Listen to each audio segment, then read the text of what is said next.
Welcome back, everyone, to the 11th session of the 11th day of the random stuff falling from the ceiling month. I think you guys saw it. It looks like a snowflake. Yes, welcome back, everybody. Last time, it was a thorough investigation of the Archwizard's Tower where you learned a bunch of stuff. Luckily, all that's in the session notes. And then you fought an Aptarganga who was tearing the Longhouse apart. And I like to think of it like this, because Aptarganga are as heavy as an ox. So Verdan was able to push him over because Valentil's lightning rope fell at just the right time, so he essentially tripped. That's my headcanon anyways. I don't know. Verdun just got lucky, I guess. You did. Whatever. Surge of strength. And then you started deliberating on what to do next, whether to try and locate the volcanic egg or try and just prepare for the evening, the following evening. Because right now it's about 2 a.m. in-game. And in the evening is when the Seer's concoction will be ready. So you have basically a full day to do something. And you were making your way back to the tavern to deliberate what to do next. And right off the bat, as you're walking back to the tavern, Tinra, I need a wisdom saving throw from you, please. Saving throw, eh?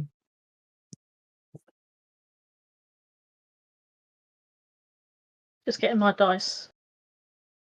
I got some new dice. 2. 16, and I just need to check if what I need to add on. I think it might be +4 if I remember rightly. Yeah, +4. So that's 20. 20, is that the save or is that just a check? I just did 6. I had a 16 and it's a +4 for wisdom, so that's 20. And then I think it's your proficiency because you're probably a proficient in wisdom saves as a cleric. So, because that was just ability So saves. what am I meant to be rolling then? I thought I was just doing a wisdom throw. Wisdom saving throw, yes. So it is Yeah. +6. So it's 16 plus. I thought it's +4. It says on the sheet. Yeah, that's for wisdom, and then a save includes your proficiency bonus. Okay. Yeah, for you it's wisdom and charisma.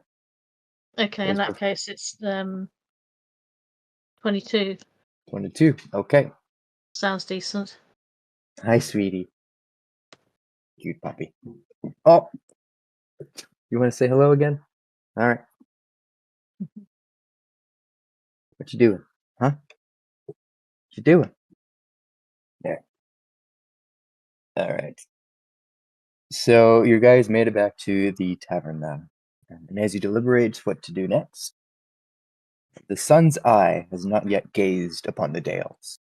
The sky is awash with twilight, a color reminiscent of the Aptarganga's deathly pallor, blue as hell, bloated and pale. Large snowflakes slowly begin to flit and fall to the ground as the temperature rapidly drops. Within the horny raven, the scent of wood smoke and fresh bread hangs in the air, and a soothing warmth radiates from the hearth.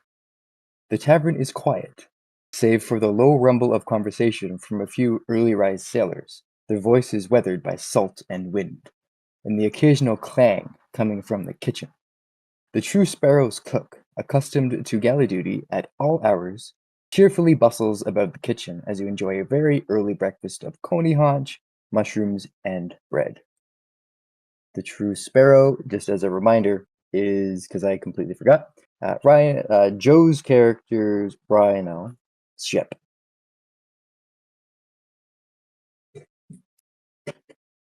So they're enjoying some work in the tavern in the absence of pretty much every other type of person to work in there, other than the bartender. And you're all sitting at a table. You can be all together, you can be not. But what are you guys discussing as you are sitting around the table? Or you can also be taking a nap as well. I know some of us right now would like to. And it won't count as a long rest, but it would qualify as a short rest. So you can get some hit points back if you need to. And you also have about 4 to 5 or 6 hours of downtime, depending how long you want to work on things when people start to get up, to read a book, may scribe a spell into your own spell book if you need to, or you can try and use your tool proficiencies like our Tinder's herbalism kit or our new fletching kit to make some stuff. You got lots of time to discuss, snap, or have some downtime. Oh, yes, and that's because we forgot, and I know Denise was hoping to deliberately lead us astray and make us forget. But Verdan probably would not have forgotten to snag a couple spell books on the way back out of the tower, since Yeah. that was his wish earlier. So, got a couple there. Which ones did you end up snagging there, Verdan? Let me look at what options you gave me just so I can remember. There was a bunch of books on ice magic, a bunch on abjuration magic, and one on necromancy. And you wanted a 1d4, right? Yeah, so go ahead and roll a d4 twice. This would be the level of spell available in each book.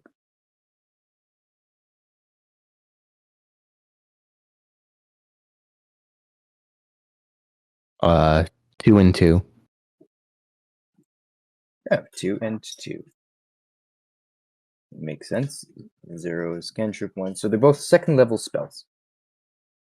All right. Sorry, first level spells. D4 doesn't have a 0. Come on, brain. The 0 is the 1. So first level spells of whatever books you ended up seeing. Go with abjuration and necromancy. Cool. You snag the only necromancy book there and abjuration. So yeah, make note of that, and then during whatever time you wish, you can pick a first level spell to learn, and then we'll get to working on that. What are the rest of you doing during downtime? I'll I'm probably gonna take a nap. Take a nap. Okay, so our yeah, news I'll nap. have a short nap. For a short nap, then do a bit of praying and work on medicine kit.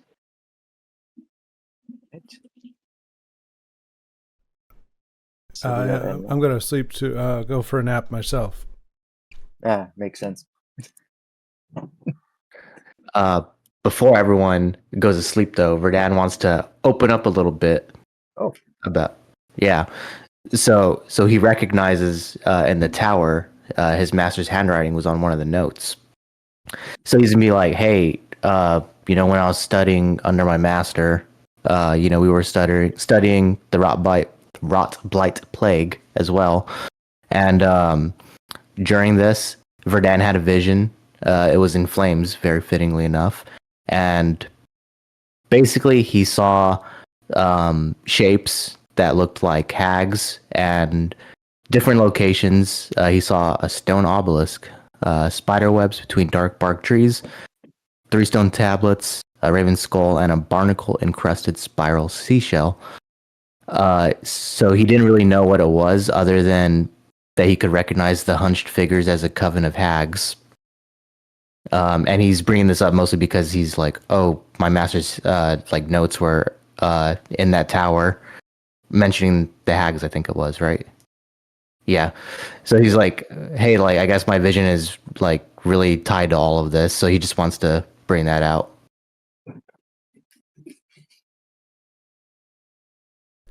Is there ever a time when there's an obelisk in a vision and it's a good thing? Obelisks are always horrible things. Verdan has no understanding of any of it other than that hags are involved. He doesn't know really what the connection is, other than maybe could be a location, but he doesn't know anything about the area.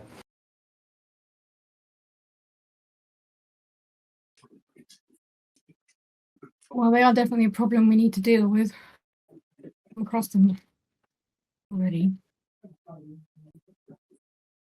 But yeah, other than that, then if everyone else is going to sleep, Verdan's gonna rest too until the morning. All right. So everyone can gain the benefits of a short rest. You still have enough time to progress any reading or downtime activities that need progressing, definitely.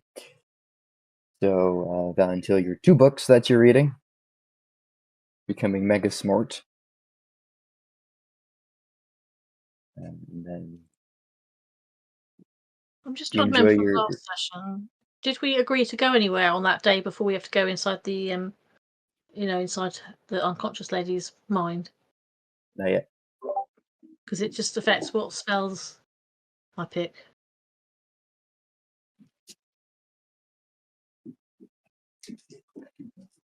Yeah. Hadn't decided where to go just yet.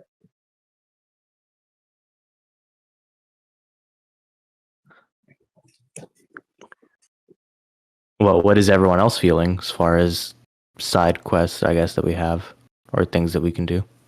Well, I thought the taking Ryan and his mates back to the ship was going to take more than a day, wasn't it? The travel. Yeah. They're still getting prepared. It'll be about Can you not do that? 5 days, hence they're going to start making the journey. Wasn't there somewhere to the north we were meant to be investigating as well? But I don't remember how far a journey that was. We haven't really investigated that wood properly yet. Where Yeah, we could do the wood, I We've never suppose. That's come an here. idea. Yeah, there's definitely Raven's something up Landing. nice in there. It's the one with the werewolf in it, isn't it? There was some growl or something, wasn't there? Oh, I get. Yeah, there's Anyway. definitely something nasty in there. I think you said. It's I think you said it was like a day, right, to go over there. to the north, yes. Featherwood is very close. You could easily explore a lot of that in a day. Featherwood, the other Ravenhenge to the east. That's also a day there and back kind of journey. So there's places to explore. Featherwood is the closest for sure. Raven's Landing is the trading post to the north. It's like the main pit stop for refugees to make camp before they head to one of the northern cities of Verolden and Askharder. So we go north then, since that's the quickest one, and we probably want to be back like for the evening for the going into the lady's mind.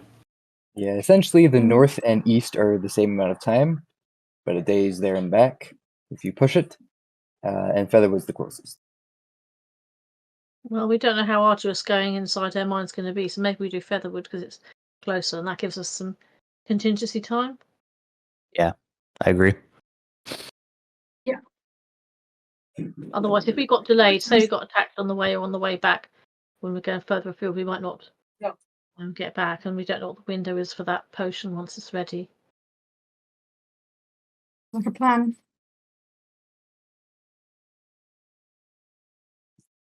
All right. So, after a few hours of resting for a nap, you wake up in the wee hours of the morning. Valentine checks his wooden watch that says the wee hours written on it. And you make your way downstairs again to where you see it's about five between 5 and 6 in the morning at this point. But Oystein, the warlock, in theory, the shield maiden, they're awake, sitting at a table. They often, I guess, as you can assume, they get up nice and early to do their normal duties of patrolling around the palisades for any blight burrowers that might come up from the ground outside of the walls and the ward underneath the ground. So they're eating a breakfast, and they hail you over. Adventurers, please come sit. Enjoy the breakfast special today. And they hail you over to a table, and you can see that the breakfast special is a piece of bread with porridge on top, so some nice gruel, with a cooked fish just placed on top. It's very good. No, Breakfast that of special. champions.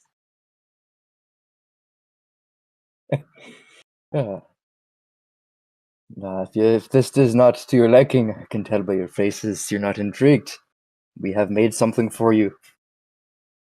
And Theory produces some fairly small cards, about the size of tarot cards, with sketches of some of the Blight Weavers you've seen so far.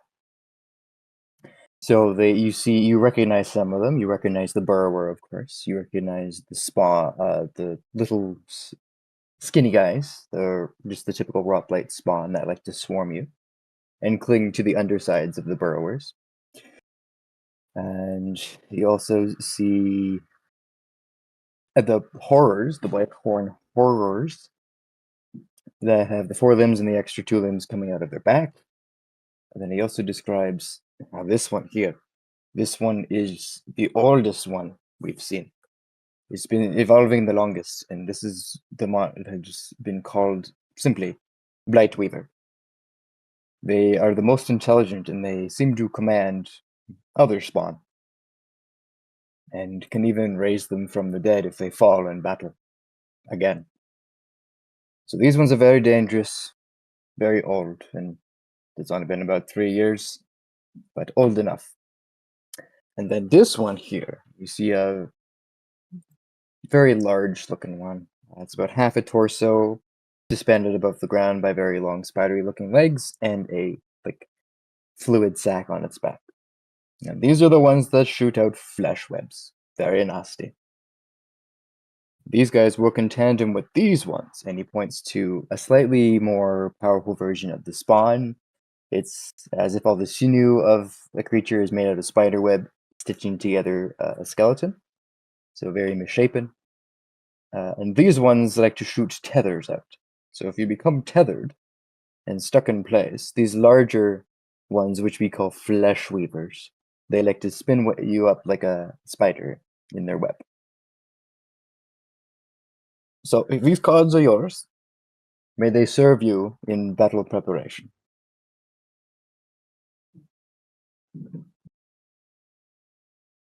Dog That's has a a fun shoe. game, isn't it? Something to look forward to. Playing Snap later. Mhm. I'll be right back. Wait. It's a bunch, aren't they? Regular spiders are bad enough. No, they're cute and cuddly, but not when they shoot you with in webbing. Mm.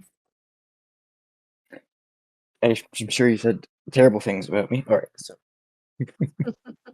We're talking about how charming this bunch of undead seem. oh yeah, very charming.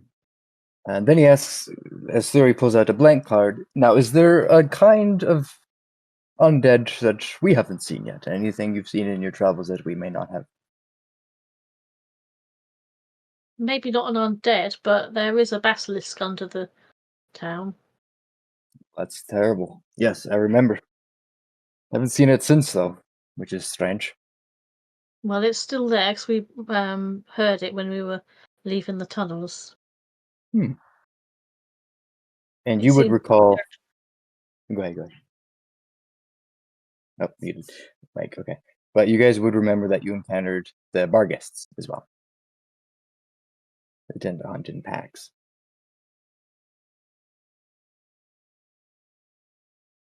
So if you mention those to him and paint a small picture, Theory will sketch it. And then on the backs of these cards, you see a couple of their traits as well, like likes to wrap in webs and that kind of stuff. Tethers, likes to shoot out, that kind of stuff.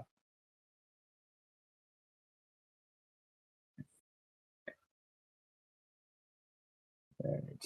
So we'll tell him about those, but we're not very good at art, so he'll have to draw it from our descriptions. Yeah, Theory's Stick pretty figures. good at it. Draws a circle with a stick and then 2 legs and a tail. There, how's that? Angry And also, face. aren't they the ones that the more of them there are, the stronger their morale? So we'll kind of point out that if you can kind of separate them from their groups, they're a little bit weaker when they're not all in one massive horde. Oh, pack tactics. How delightful. Yeah, they're very fond of their bodies. All right. Well, thank you very much. We will be on the lookout for these if any of us decide to go hiking in the near future. Excellent. Is there any, sorry, I was going to ask if there's any particular area that where they've seen those spider creatures. Just good place to avoid.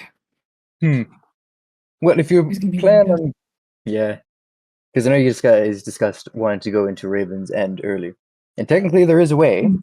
If you just leave the city limits a little bit, dig underneath the ground, and you'll find a tunnel that you can take up in there. So it's technically possible.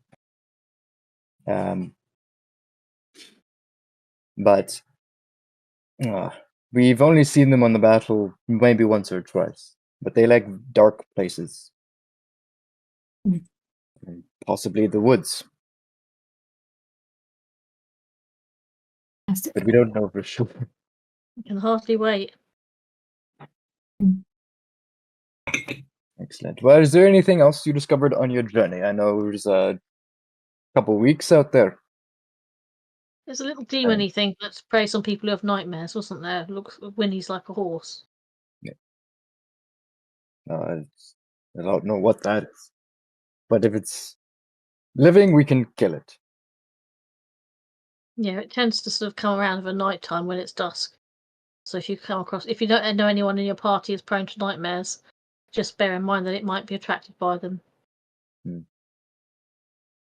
All right. What else have we got? There's also, wasn't there something that impersonated somebody? I forget what it was called. Yes. That was the Dream Eater impersonating Bloda. Yeah, Mm. so there's that as well, and it's also very good at charming people, as Valentil talked about. He got charmed by it on several occasions. Completely So just bear that in mind. infatuated. I don't remember this at all. I think there's some rewriting of history here. That's very accurate, actually. Yeah. Valentil's mind is stalwart.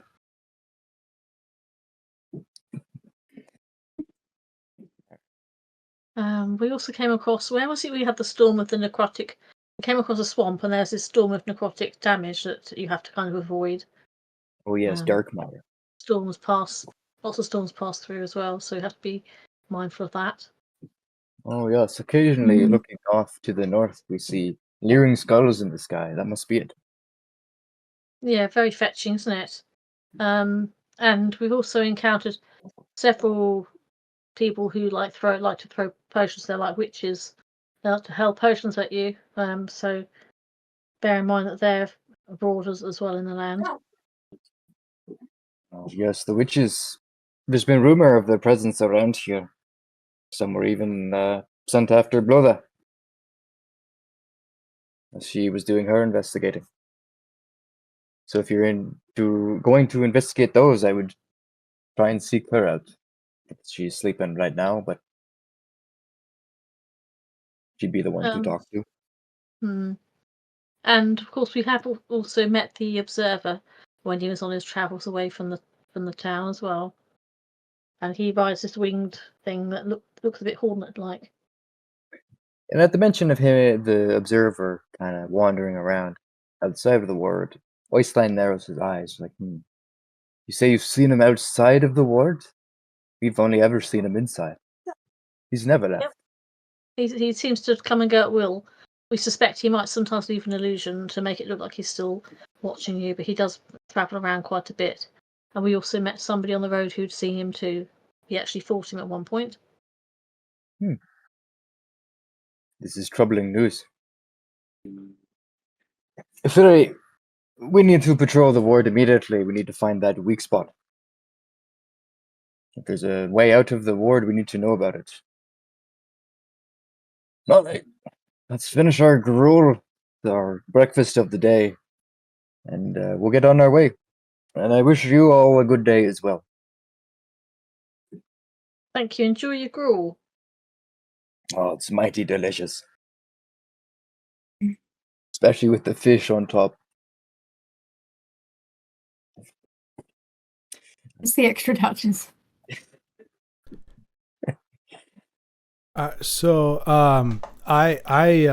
have a confession. I actually snuck a bit of that that gruel there. I'm very hungry, and it's not reacting very well with everything. I think the fish may not have been as fresh as you'd think it would be where we're at now. So I'm going to have to recuse myself and deal with this indigestion, fighting mighty battles to rid myself of this internal blight. So as Valentino does not enjoy the breakfast special of the day, you hear the sound of a door opening. And looking towards the front door, you see emerging in the threshold is a figure you recognize. This one. As the Deathweaver steps into the tavern, I had a feeling he was going to turn up. holding the Had a head of Ravina's bodyguard. And he tosses the head into the center of the tavern. And then he waves his hand around in front of his face, in front of everyone. And I need everyone to make a wisdom saving throw, please. Is that why I had to do one earlier? Because he was lurking around spying on us? Because you never elaborated on that out of curiosity. It was, wasn't it? I can neither confirm nor deny you had succeeded on the save. Bloody stalker, isn't he? The modifier is quite low. Quite a low modifier because of the material component that the Deathweaver has. So it makes resisting a little bit more difficult. But yeah, wisdom save from everyone. We have 14, we got 21. Okay, I've got 19. I just need to add the extra bits on again. Where are we? So that was The other group. So 19 plus 6, that's 25. Not bad. All Probably right. not good enough though if he's got a piece of my hair still. Yes. So with this particular one, Verdan, you're the only one. I guess I should roll for Valentino as well. Yeah. So technically, but he's not like he's using the restroom, so he doesn't see this right now. So he would have failed too. But technically, Verdan, you're the only one who fails this save. So the rest of you see the Deathweaver storm in, step into the tavern and toss this head. Verdan, you see Yaroskona Ravina step into the tavern and throw this head into the middle of the tavern. You firmly believe it was she who did this. It is in your memories now. And as promptly as the figure entered the tavern and stares you down for just a moment, steps out of the tavern and leaves. He's a right drama queen, isn't he? Really? What do you mean he? That was what's her name? Ravina. Yeah. No, it wasn't. It was the Deathweaver, my stalker, who's got a piece of my hair. So No, that's not what I saw. It's not what I saw. he's obviously done Well, something. show of hands. Who saw a Deathweaver? You Deathweaver. Anybody else? Bossy, don't do that. She had claws could go through a suit of armor. I swear it. Okay, yeah. Anyway, let's get back to. Yeah, it was definitely the tail. Deathweaver. The tail. Yeah. So I mean, Brandon's gonna be like, okay, well, I guess if that's what you, I don't believe it, but like, what do you guys want to do about that? I'm gonna run out the door and just see if it's completely disappeared or not. All right. So as you try and collect your thoughts, Oystein in theory, Oystein was fine, I believe. Probably just failed the save. Nah, he did. Okay. So they both failed their saves. So they're like, what was that? What was that? Yaroskona Ravina? What has she done? You! What did you see? You saw what I saw. Yes, I saw what you saw. And then It was treachery. no, it was the Death Hurry. Weaver. Definitely the with Death me. Weaver. And he attempts to storm out of the tavern. You must Nope. investigate at once. It was the Death Well, I Weaver. run up, go But after him. I'd know that git anywhere. He stole a piece of my hair. He stops After it. a Why long would she? fight. As soon as Why you would she kill mention, her own bodyguard? that he has a piece of your hair, he stops abruptly and turns around, his face red with fury. Like, what? What did you say? Well, I said that we fought him because he actually came and attacked us, and we fought him, and he took a lot of damage. We tried really hard to stop him taking any hair, but it was Yeah, it's so close. really hard. Yeah, I mean he took a lot of damage, and that he was definitely bloodied when he escaped the scene. In fact, considering the overwhelming numbers that we were fighting against, we did very well to sort of do that much damage to him. He got your hair. So he's been spying on us this whole time? Well, we've only just got back, so he hasn't been spying on you the whole time. So we've only just got back. But he's been spying.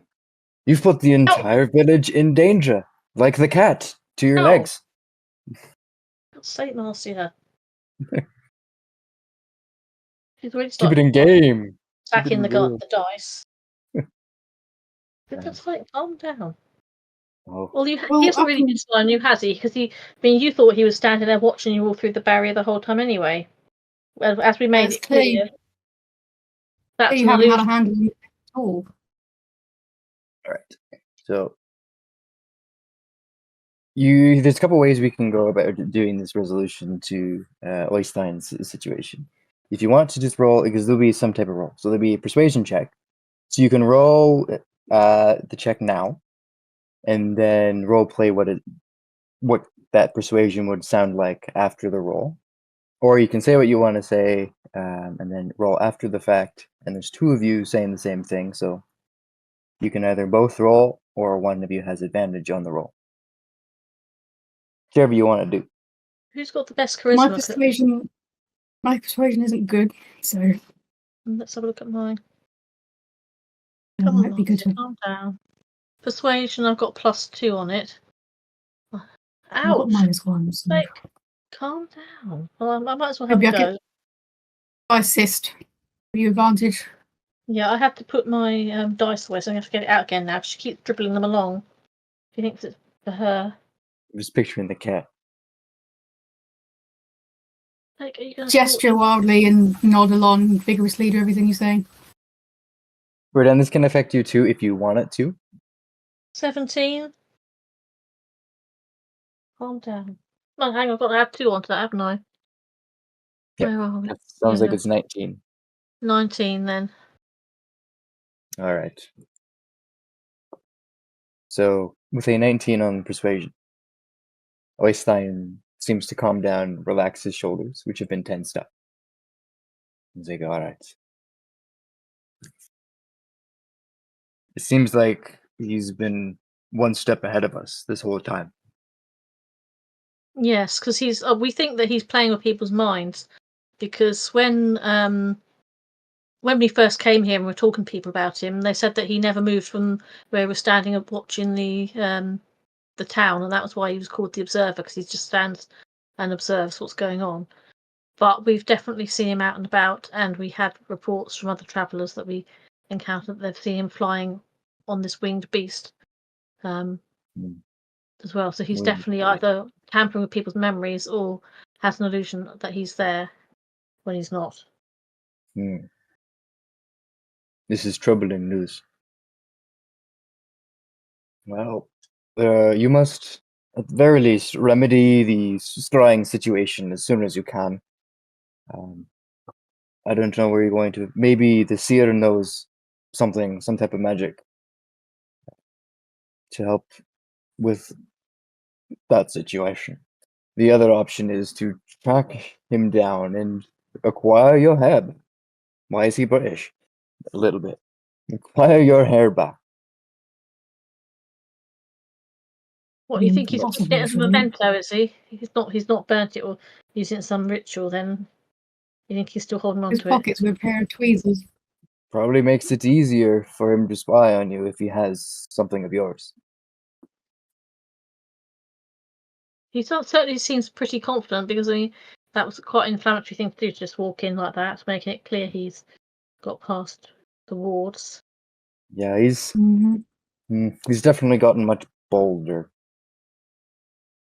And I don't like it. That means he's probably going to be doing something grand soon. Also, why kill her bodyguard? And maybe not her. Maybe we should check on her. She did pass out after that, or before that fight that we did. That's a good idea. And there has to be Feels some like a method. message, like a threat. What's I the think we problem? go and check on her and check that he hasn't possessed her again, because obviously he did have a control on her before and was trying to get her to harm us when we were in the Wizard's Tower. Hmm. All right. Well, I think you can handle this then. We are going to check the ward to make sure there's no other nasty things happening. Yeah, I suggest take at least 4 people per group, and that way you've got ample protection if he does return. All right. He decides, nods, and turns around and walks back with Siri. I think there's a few Towards things the we need west. to do now, isn't there? We want to go and check on her to see whether she's okay, and also maybe we ought to check on the unconscious lady as well, in case he's been meddling there too.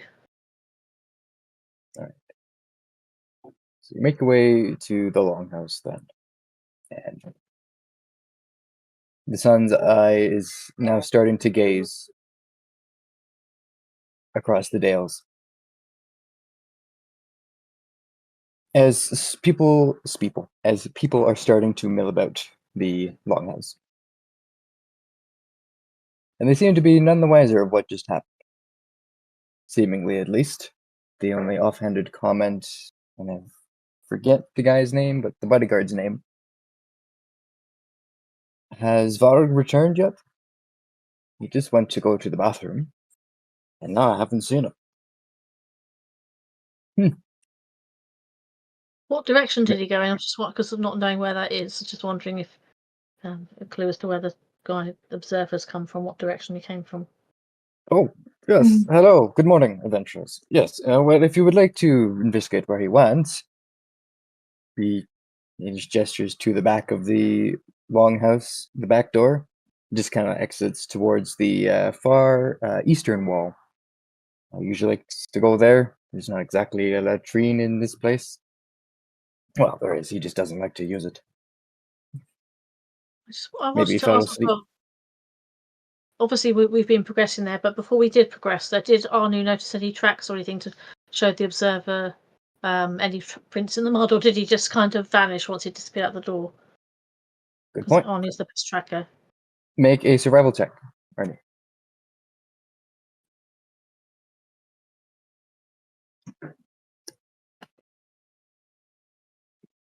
18? So you noticed a couple tracks coming from the longhouse,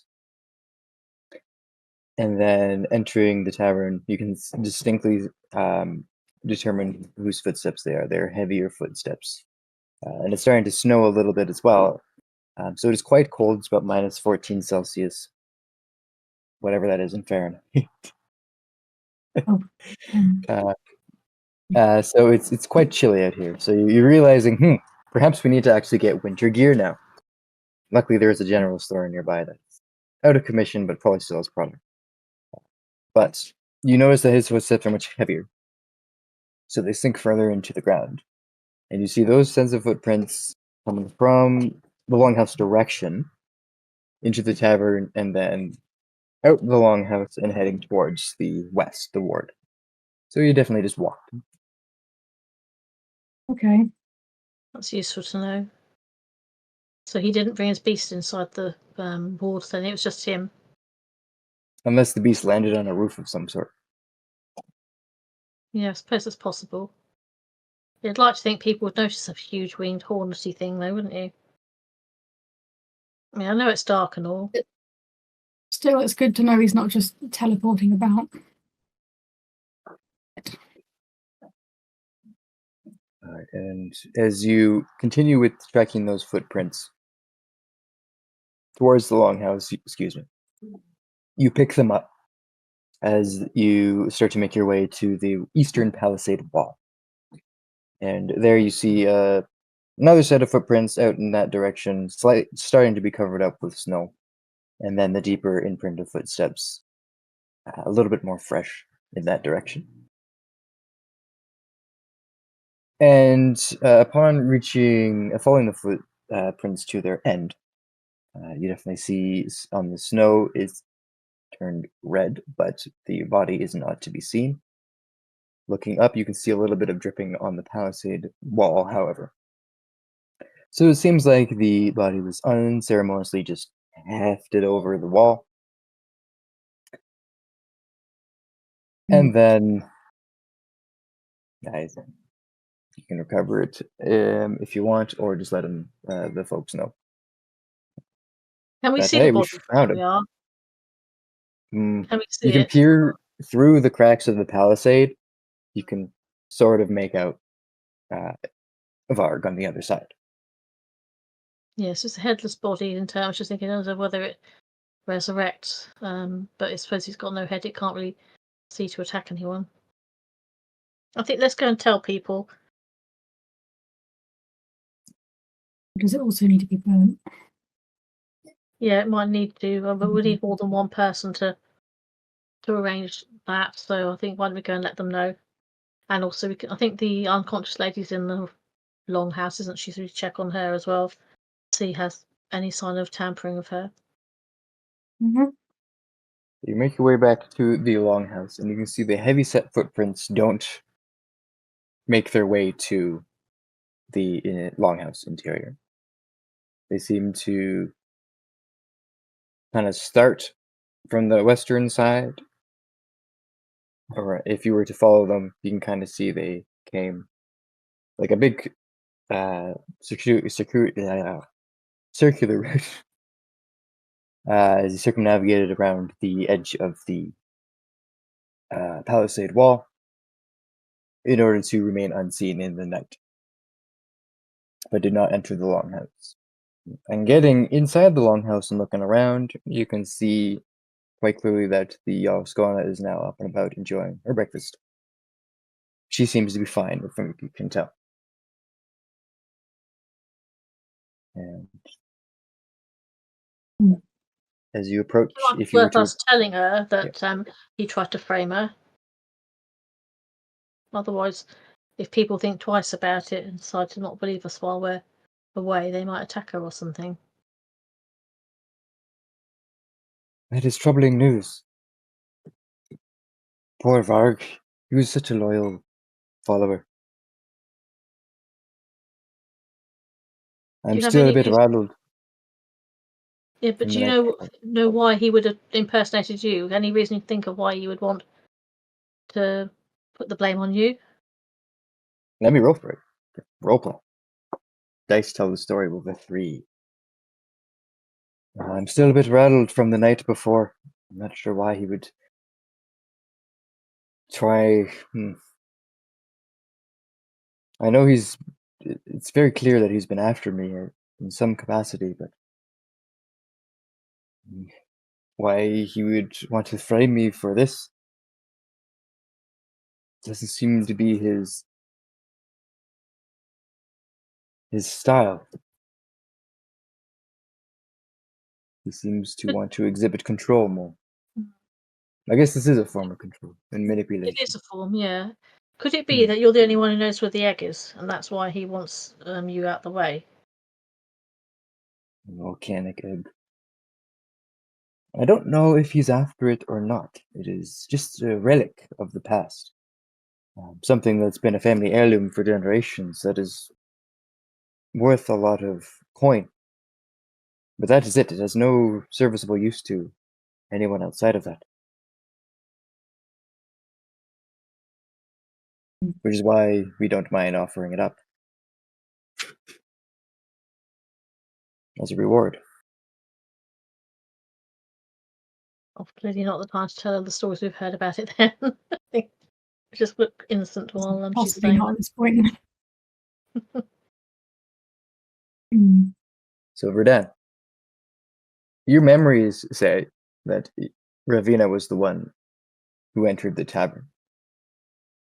And would you say you found Tinra and Arnu's description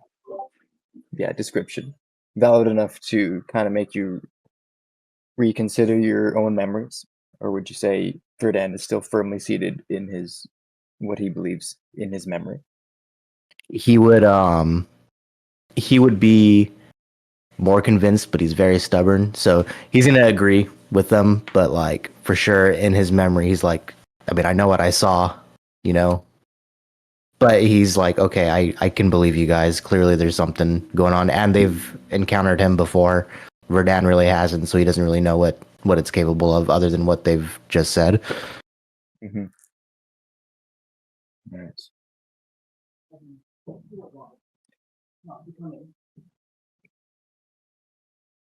All right. Well, thank you very much for informing me of Varg's passing and the observer being a little bit more bold. We will make sure to tighten up our defenses as best we can without our archwizard. Have you ever experienced him coming through the ward like that before? Or is this the first time that you're aware of it? It's the first I've heard of it, but it's clear that he's been able to get out and probably has for quite some time now, based on what you all have described and shown me. Mm. Sounds like some stronger magic's needed, but we need to find someone who's capable of doing those level spells. Well, the only one I know of is the archwizard, and still missing. No. If you excuse me, I need to go for a walk. She gets up, signals over a warrior to help escort her around the city, the village, as she starts to go for a bit of a walk. Gets grabs two of them this time. Well, that's And a you're good left one. standing there in the longhouse. So we ought to check on the unconscious sort of. She's not a cleric, is she? A She's sorcerer. not sorceress. We ought to go and check on her while we're here, just to be doubly certain he hasn't been in the tavern with her. Making your way to one of the far rooms, you see Kraga sitting on the floor on a mat, their eyes closed, and Arch Sorcerer Theodla still on the bed. Okay, so we'll Still just in tell her bed. to keep an extra eye out, just be extra cautious because this observer's actually managed to breach the ward and cause mayhem. Definitely playing a game. And as you step into the room, Kraga's simulacrum opens her eyes and sees you. It's like, oh, yes. Good morning. The elixir is not ready yet. Sure to be ready by this evening. So you're not concerned That's by the fine. reports? We're not concerned by the reports that this observer's been marauding around the town then? I don't know such thing. Well, he just turned up and having beheaded somebody and then marched off again. Hmm. And you I'm recall just that, doing some rounds, checking everything's okay. yes, everything is fine here. Eager to see into Theotla's mind. And again, thank you for agreeing to take the plunge, so to speak. Her mind is very turbulent and as unpredictable as the storm. So it's definitely much better for the lot of you to go embark on this journey rather than just myself. Figure out why she's comatose. Because Thraga doesn't know. She's just doing her seer stuff. And as a simulacrum as well, she can't learn any new information. So a lot of the new stuff you're telling her goes right over her head. But anything related to her practices prior to a year ago or more, she can still do that stuff. It's the Death Wheeler does seem to be spying on us as he has taken some of Tinra's hair. I wonder if you have an idea how we could fix that problem.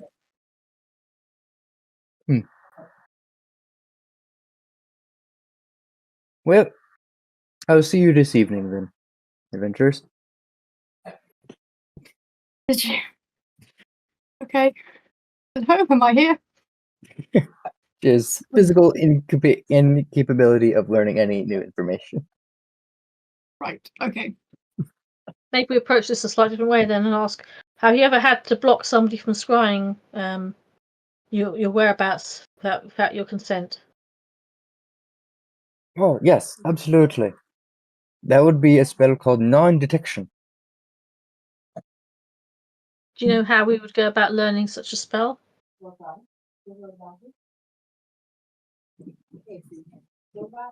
I think I have just the thing.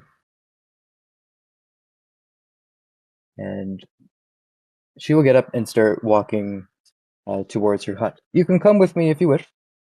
I got a book on divination and abjuration. Might as well do. Probably worth a slight detour, isn't it? For sake of brevity, to the seer's hut and back.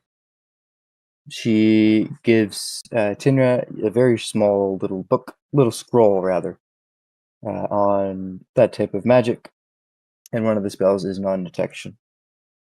And she mentions, I can cast it on you once this day, if you need it. Whoever needs it most. That Could would we be could we persuade Do you her? need- Because wouldn't I be able to like learn that as well? yeah. I was going to ask how much it would cost to learn it. Let's see. Let me double check non-detection. Non-detection. It's a wizard spell, I think. Wizard and cleric, which would make sense. So yeah, I can definitely learn it. Again, it would be a similar kind of thing to learn the spell. Oh, and this spell has yes, there's a reason why she can only cast it once. So it is a spell that has a material component of diamond dust worth 25 plus gold. And each time the spell is used, it consumes that material component. So it's a fairly expensive material component to acquire. So yes, learning the spell is possible, but a little bit more difficult because there's not a whole lot of diamond dust around. So that's why she can only do it once this day. But theoretically, you could learn it. For wizards, you just have to spend the requisite time of 2 hours and spend the 50 gold, and also acquire some diamond dust. Clerics, you'd need the diamond dust as well. But for Tinra to learn it, it would just be like that, or would it require the same? Pretty much the same without the spellbook requirements, but she would still need the material component because it is a material component with a cost, so it is needed to be present in order to cast the spell. So there's not been And much also- diamond dust around this place, is there, after all the deprivation they've been through? Yeah, not a whole lot. I think it'd be worth it for Tinra to learn it, so that way you could repeatedly cast if we ever do have diamond dust, and if don't deal with them. Yeah, I'm happy to take time to learn it, Yeah. even if you can't actually implement it at the moment. Alright. Well, since you need it, I'm willing to part with it. And she gives you a small pouch of diamond dust worth 25 gold. It is non-detection is a 3rd level spell, so it will become available once you reach level 5. if you wish to take it. Yeah, do I need to record that on the inventory part? 'Cause I can't use it yet, can I? So If you want to, as a reminder to yourself. But it will become, once you reach level 5, it will all show up there.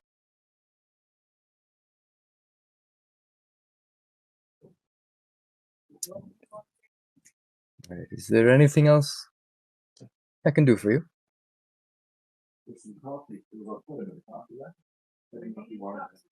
just keep a good eye on her to make certain that he doesn't return. I'll keep watch over her, make sure she's safe.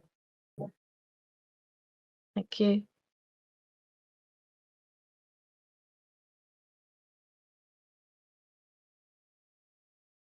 Okay. Is there anything else you would like to do in the longhouse as of right now? I don't think so. Mhm.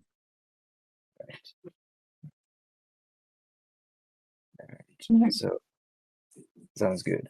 So, So we've got enough food, haven't we, and water for a short trip out to the forest then. if we want to say stop by the general store to pick up some warm clothing, there's no one there anymore. You can easily do that. There's some furs and that kind of stuff. But before you head out that way, a warrior with brown hair, beard, with a little bit of a tie in it, approaches you and says, "Ah, just who I wanted to see." Oh,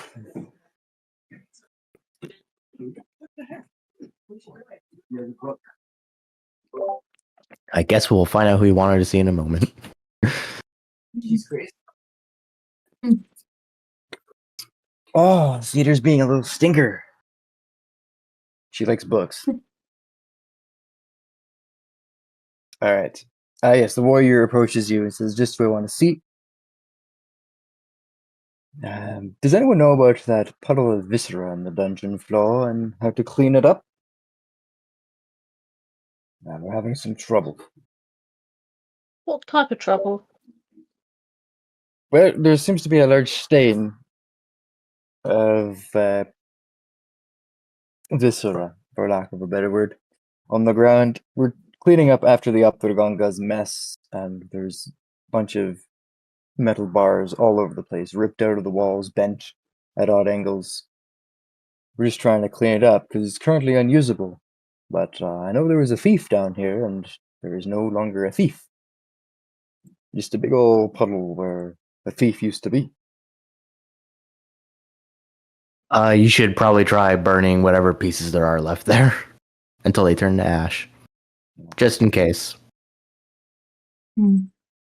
Brennan, I don't think you know this spell, but Valentiel knows the spell Prestidigitation.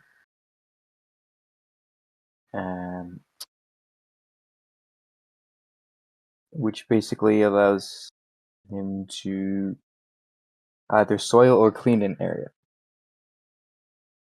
He's like, all right, I can go down there, and he will go clean it up. If you would like to follow him briefly. Okay. All right. So, simple enough task, heading down to the dungeon, and you can see that the warrior is describing complete chaos. The prison cell where the Aptarganga was has been completely torn apart. All the bars that are in this place have been ripped off the walls, a bunch of them ripped in half. Snapped in half, and bent all over the place, and complete destruction. And I need everyone to make a perception check, please.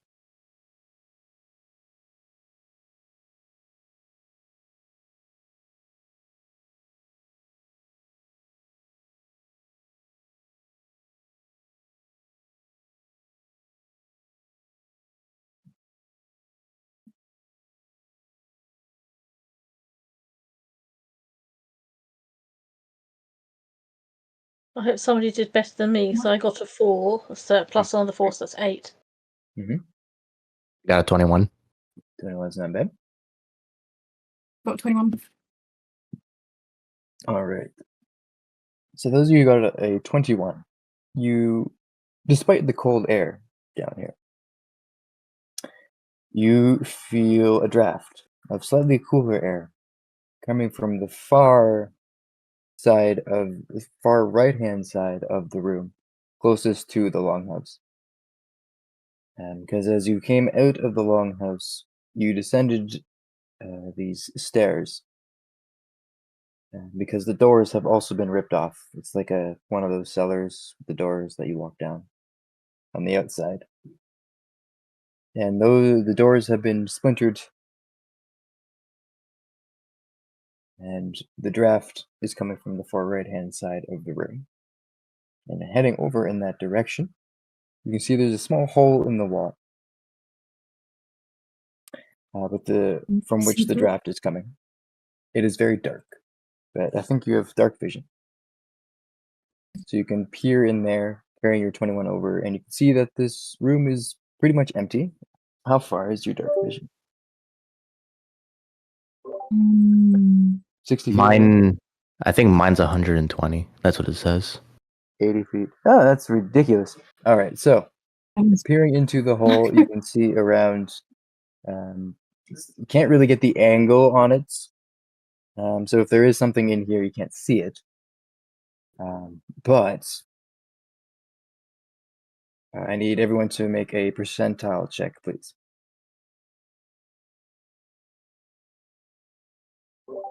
That percentile? What is that? Yeah.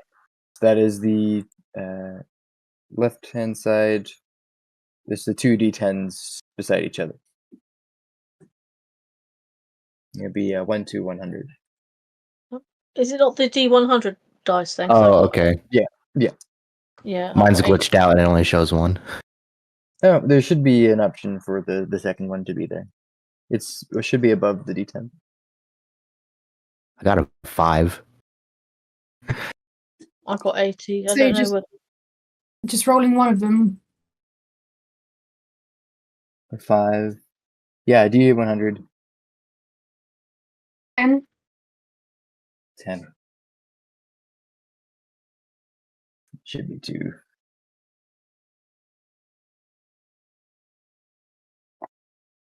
All right.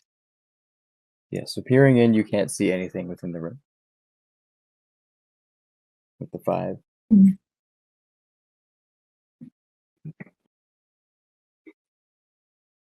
Did we try and... I got 80. Oh. So can 80? I type here and see if I can see anything? This was just a percentile to see if anything is actually in there. There's not. All right. Okay. So you look around, there's nothing in this room. You just feel a draft coming in. There seems to be, at the very least, a hidden crawl space in here. Or just the crawl space of the longhouse.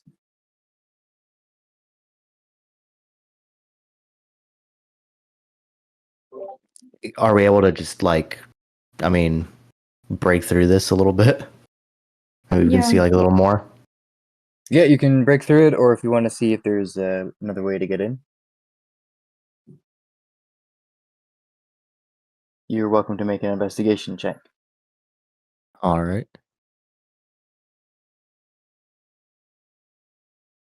Oh, 13. Okay. 13 is the DC. And you find, you're surveying the wall. You find a brick that just seems to be sitting a little further out than the rest of the bricks. You give it a push, and whoop, stone starts to grind on stone as the mechanisms engage, and the stone wall of this prison starts to extend inwards. And you found the hidden door to the crawl space of the longhouse. Okay, you guys want to check that out? Yeah. So this is the area, like an area entirely under the longhouse, kind of. Mm-hmm. Is it something we have to kind of explore on hands and knees, or is it something that we can explore but we're kind of bent over? So, technically speaking, Valentia would be the only one who would be able to stand up straight in this space. Everyone else, because they're super tall, has to kind of crouch down. It's a crawling job then, basically. At the very least, bending over. It's definitely taller than a normal crawl space. It's at maximum, I think I wrote, it's 5 feet 8 inches tall. So for the average person, it'd be fine. Walking, walking down in this space, it is definitely dark. So Chinra, you won't be able to see anything, but the rest of you can. I could do my light cantrip, couldn't I? Definitely. To see how long that lasts for. 8 hours, you're good.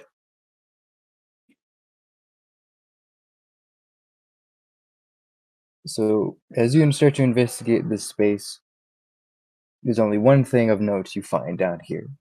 And on a pedestal with oh look, it crashed. On a pedestal you see a small chest, just like a small little table, and there's a chest sitting on top. It's definitely locked. Big is it?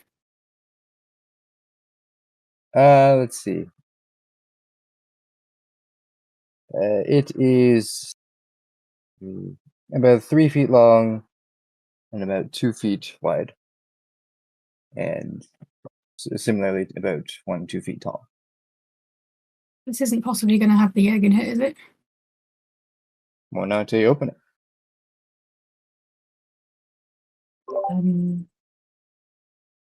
Is anyone able to open a lock? It's not really my skill set. I don't think it's in mine either. I don't think I even have a. Yeah, I don't think it's. You kind of need to have thief tools, don't you, really? Yeah, I don't think anyone has these tools. I mean, I'll just try to, just check whether it is locked or not. I'm sure it probably is. There's a lock that's hanging from the mechanism. You can definitely see that that's locked.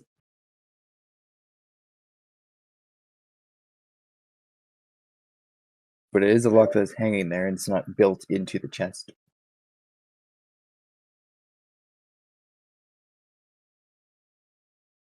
Manage. So the only other option is to potentially break the lock with a shield or something, or a mace, or a big hefty weapon. Well, or the Verdan's probably too weak to do that. So, and doesn't have. I don't think a quarterstaff is going to do it. Or like a crowbar, or yeah, some. I can give it a try. I'm not that strong, but. Do you have a crowbar? Or are you using the hilt, like the pommel of your sword? I do have a crowbar, actually, yeah. All right, perfect. Give me an athletics check. The CC is not really high for this, but 6. Alrighty. So with the 6, you give it your all with the crowbar, man, and you hit the lock, but it does not seem to rip from the mechanism. Okay, sure. Verdan will give it a try. All right, you can give it a go. Oh, 15. All right. You're like, no, you have to hold it like this. Bam. And you give it a good smash, and the lock separates from the rest of the mechanism, and the lock falls off the chest. Gingerly opening it, you do see, in fact, that the volcanic egg is within. It exists. Okay. We can't touch it yet, though, right? There's no law that says you can't. What we should do, because it's been into here. So, It's a bit dangerous, isn't it? We don't want to touch it to know a bit more about it, really. what is the best thing to do? Should we try leave it here and try to reinforce everything, or take it with us now? Are we the best? Is it safest with us or not?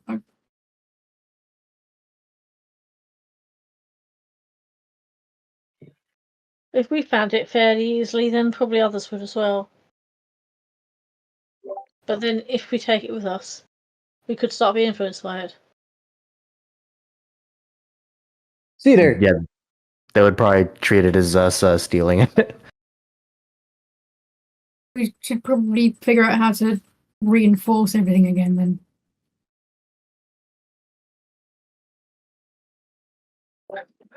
Well, I'm assuming the lock is broken. Yep, yeah.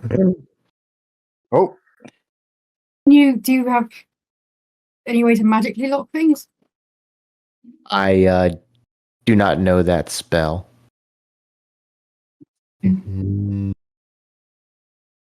No.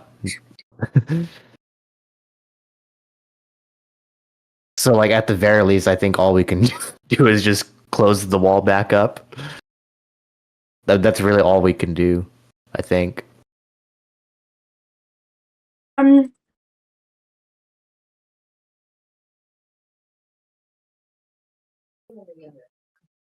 It feels very vulnerable now. It's almost like we've made it easier to get into, Yeah. Oops. which isn't great. So I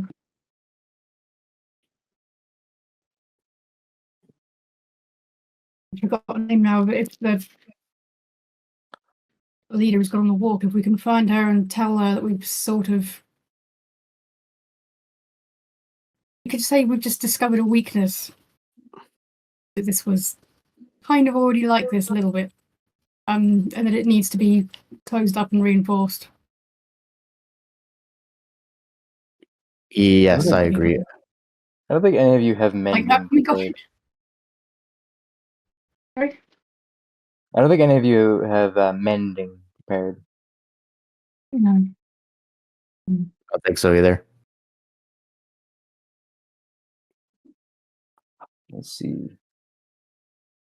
And two of those have tinker's tools, but not smithing tools. Thieves tools. Yep. All right.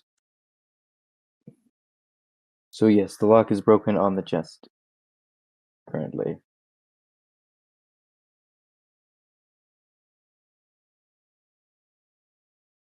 Oh. Could be controversial, but maybe if we kind of imply that we found it like that, to make them realize that it's not as secure as they thought, and hopefully they'll just ramp up the safety of it. Really, Yeah, we found that by chance. We weren't trying to look for the egg at that point, so it's not like we were trying to steal it or anything. despite the fact we've been looking for it for a while, we were not looking for it when we found it. So, Yeah.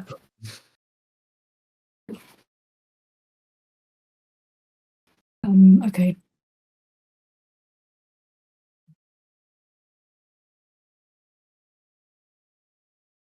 Yeah, I guess We're just telling them like, hey, we found it on accident.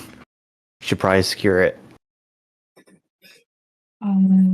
Yeah, I mean, maybe we should just tell her that we've specifically found that. I don't know who knows and who doesn't know where it is. Theoretically, only the Jarl and the Archwizard know where it is. I guess to the people out in the back in the prison, we can just say, "Yep, that's the crawl space." Anyway, post this back up, and then just go talk to her in private.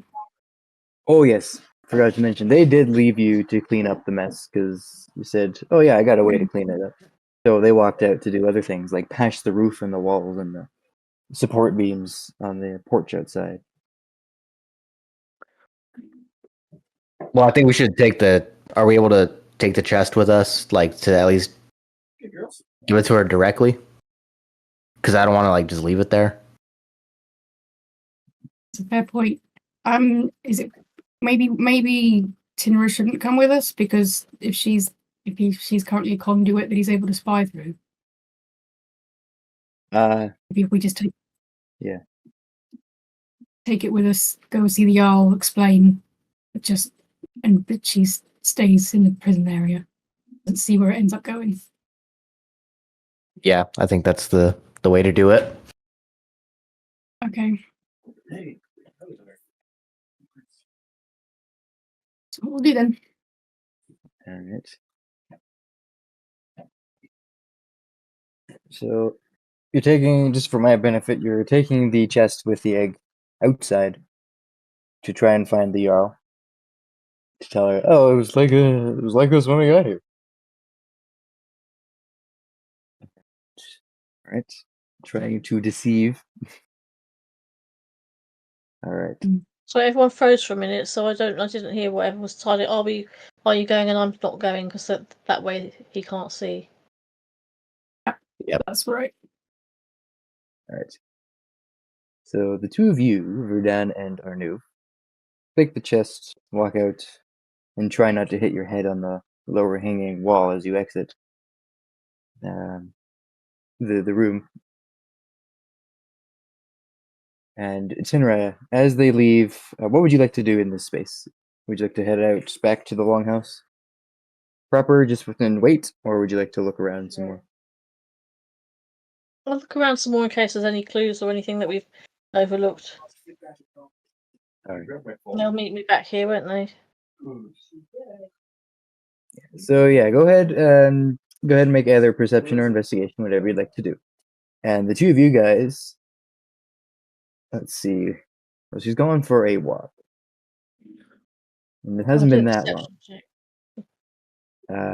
So let's see. I would say if you want to try and find her, it would be survival to check for prints in the falling snow. DC is not very high for this. So Yeah.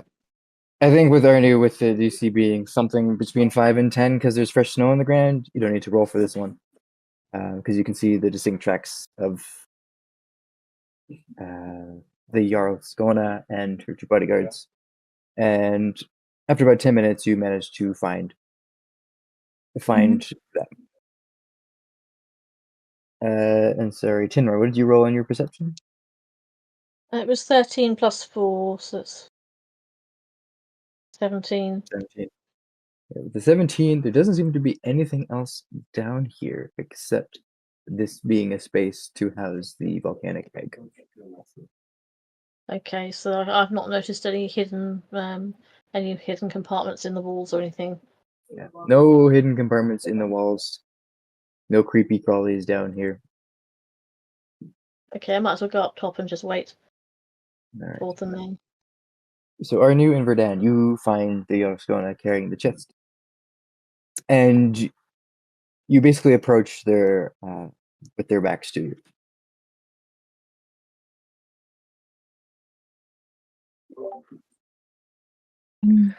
We just call out and just ask if it's possible to have a word in private. They turn around. And Yoskona says, well, of course. Why don't the two of you, gesturing to her bodyguards, just wait over there. We'll be right back. Because she sees the chest and she recognizes it immediately. And she pulls you behind a house. She's like, what are you doing? Why do you have this? Well, we were helping to clean up the prison cell, and just noticed this weakness, like hole in the wall, and so we investigated it, and then found this chest like this essentially. So we just we didn't want to leave it there because we were concerned about its safety. So we put it with us to just tell you that it appears to be compromised, and that it should probably be re-secured in some manner. Verdan, are you reinforcing this? Or are you staying mute? Yes. Yeah, we found it like this on accident. You definitely need to resecure that. So go ahead and one of you can roll a deception check with advantage. because there's definitely not found much. As she opens the chest to ensure that it's still in there.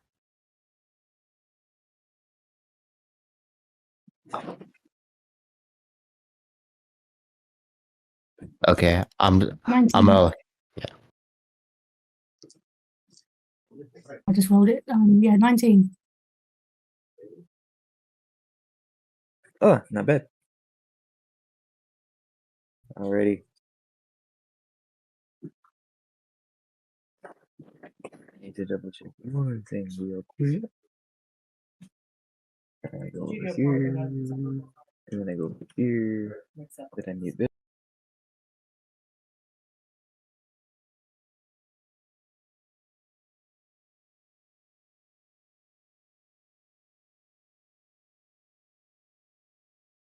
Yeah. And I unmute this. Then I go down here.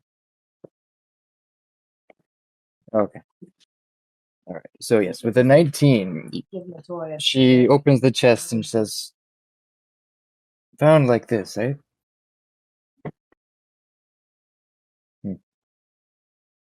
Must not have secured the lock properly last time. That can't be right. I'll have to look into this. Thank you very much for bringing this to my attention. I guess it's no longer safe there. Maybe you should take it to the tower. The wizard's tower. Keep it in there. Might be a good idea. It seemed to be fairly secure. Yeah, no one else can get in there. So Okay, perhaps we should. Yeah, we'll do that then. She hands you the chest back. Looks at you. You maybe have. Go ahead. You maybe have another lock. A spare lock. I'm sure we can acquire one. And she gives you a long, hard look, but not nearly as full of ill intent that was at the beginning of the campaign. Just more like a, this is interesting kind of look. And you make your way to the wizard's tower. Valentine would have stayed with Tinra.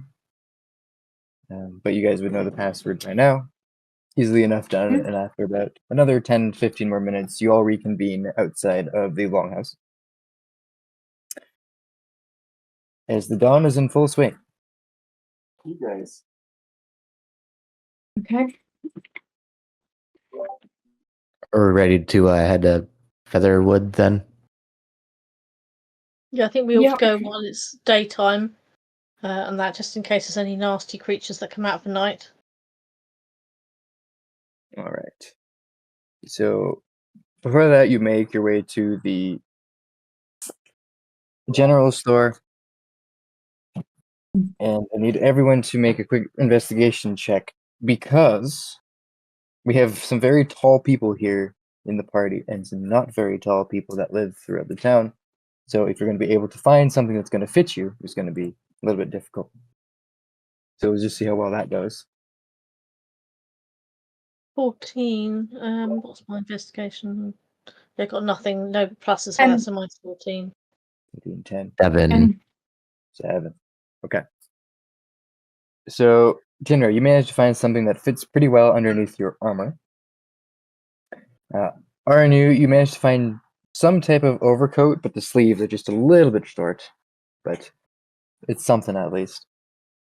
And Verdan, the only thing you find closest to your size are basically some wool pajamas, but they're much too tight.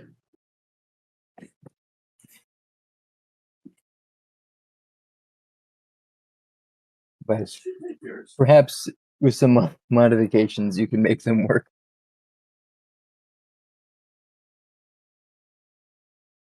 Basically, a base layer. Put those on under my robe so no one sees. Oh, the shame.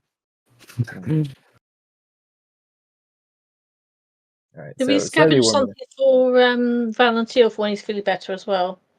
For sure. I just, find something that would fit him perfectly. Yes, an adolescent garb. And it's bright yellow, just to wind him up when he returns. All A right. a very unflattering shade of yellow.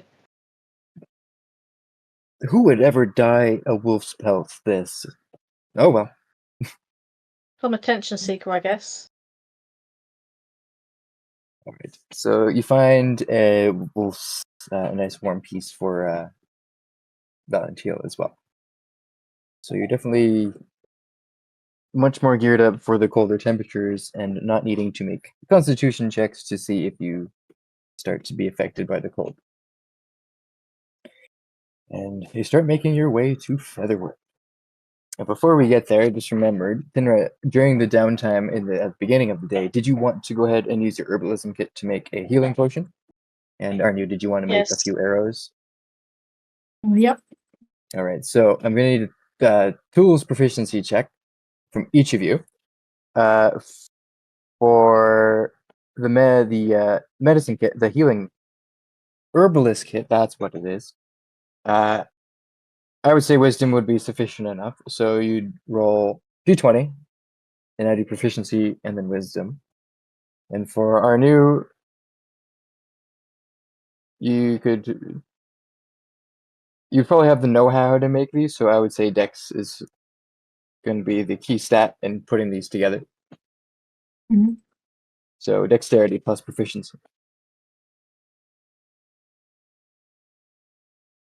And then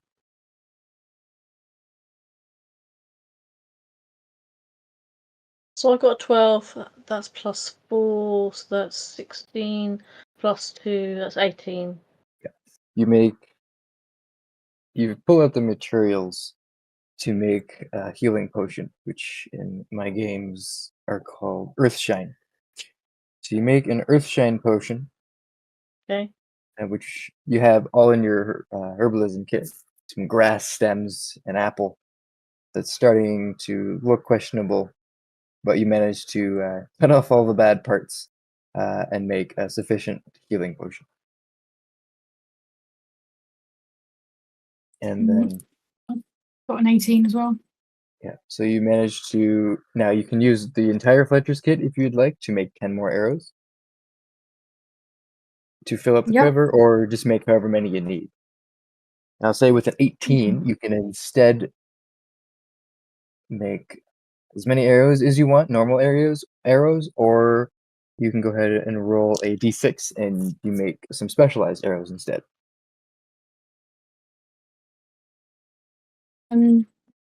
Might go for those specialized ones that sort of do a lot now. Or one arrow of damaging. That's the one I mean, isn't it? Yeah, because there's some specialized. When I should have been clear with the specialized arrows, they would be like grappling arrows, bludgeoning arrows, slashing arrows, that kind of stuff. But these other Yep. ones are a magical arrow, so they would just be one of those. I think I'll go with one of them.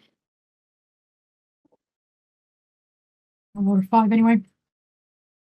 Let's do it. I've Sounds added the Earthshine potion to my backpack just so we've got a record of it. nice. So now you have a normal healing potion, which is great. And that herbalism kit has now been used. You have to get some more if you want to make more potions or poisons. Well, I'm a healer by trade, so I can't imagine myself wanting to make poisons.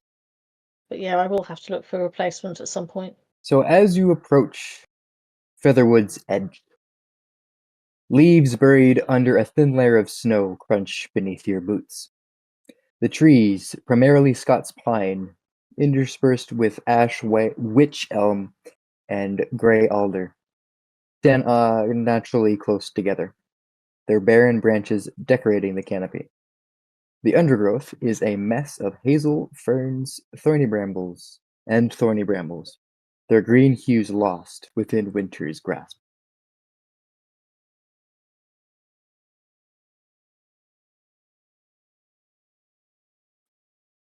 What would you like to do?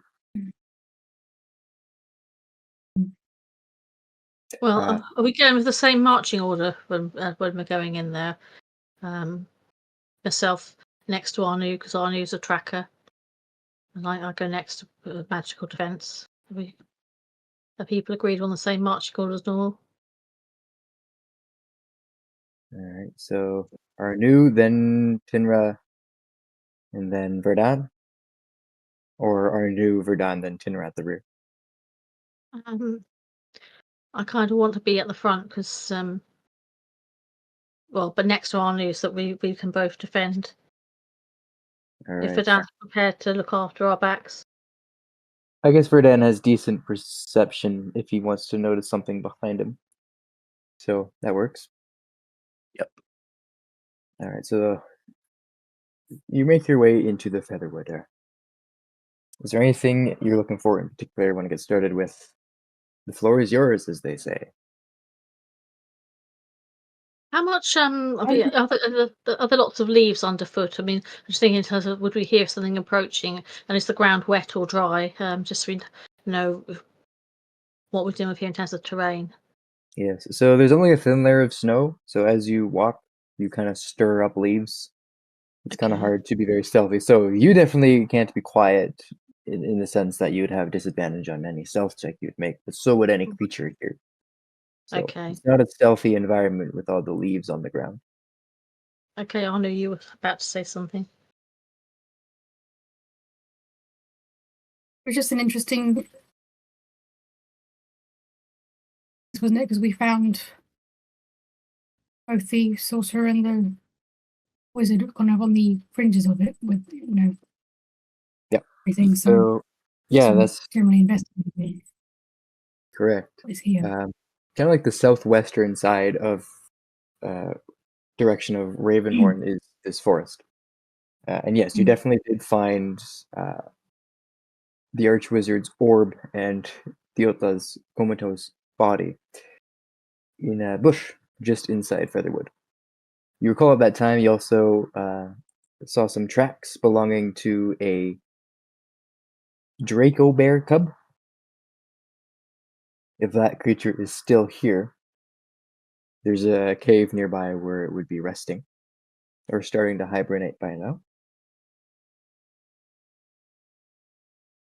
And then, yes, there was the other large creature that was stomping its way through the forest when you first arrived into Ravenhorn from the south. So there's that thing kind of roaming around. Sounds a pleasant holiday destination, doesn't it? Can we see any evidence of any other human beings having passed here recently? Yes. You can go ahead.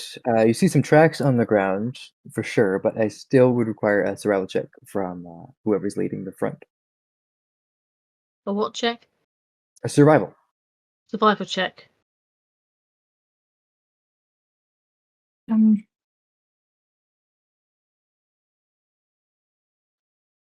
Remember.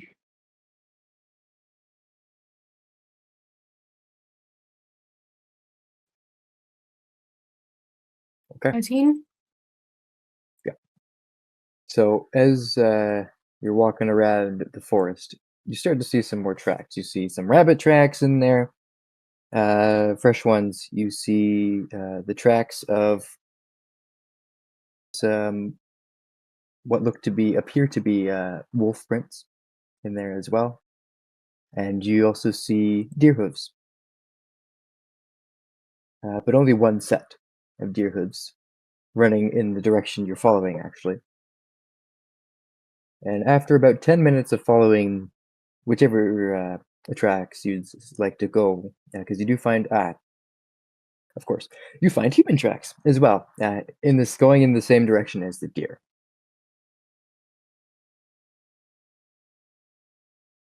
Can we tell anything about the depth of the tracks as to whether it's I'm assuming it's not the observer, but are they heavy enough to be the observer, or is it somebody just unidentified humanoid creature from the tracks? Can we tell anything from is that like boot prints or? Yeah, they're definitely boot prints. So you can see that a hunter and a wolf were both tracking the same deer. All the tracks are heading in the same direction.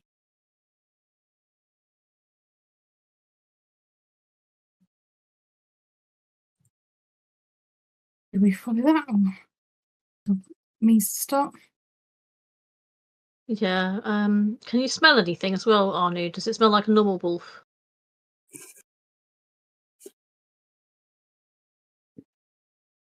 Is it? I'll say with your passive perception of 17, you're able to actually recognize this wolf as Snow, which is the wolf companion of Torek the Ranger, who you encountered a little while ago. Oh yeah. Might be worth heading that way then and seeing if he's learnt anything. Yeah. Okay. He also might have, if he's come a cropper anywhere, he might need rescuing, mightn't he? Yeah, you never know. So you start following the tracks in the snow. And after about another 15 or so minutes of walking, we just need a perception check from each of you folks. Technically, I guess Valentine is there in spirit.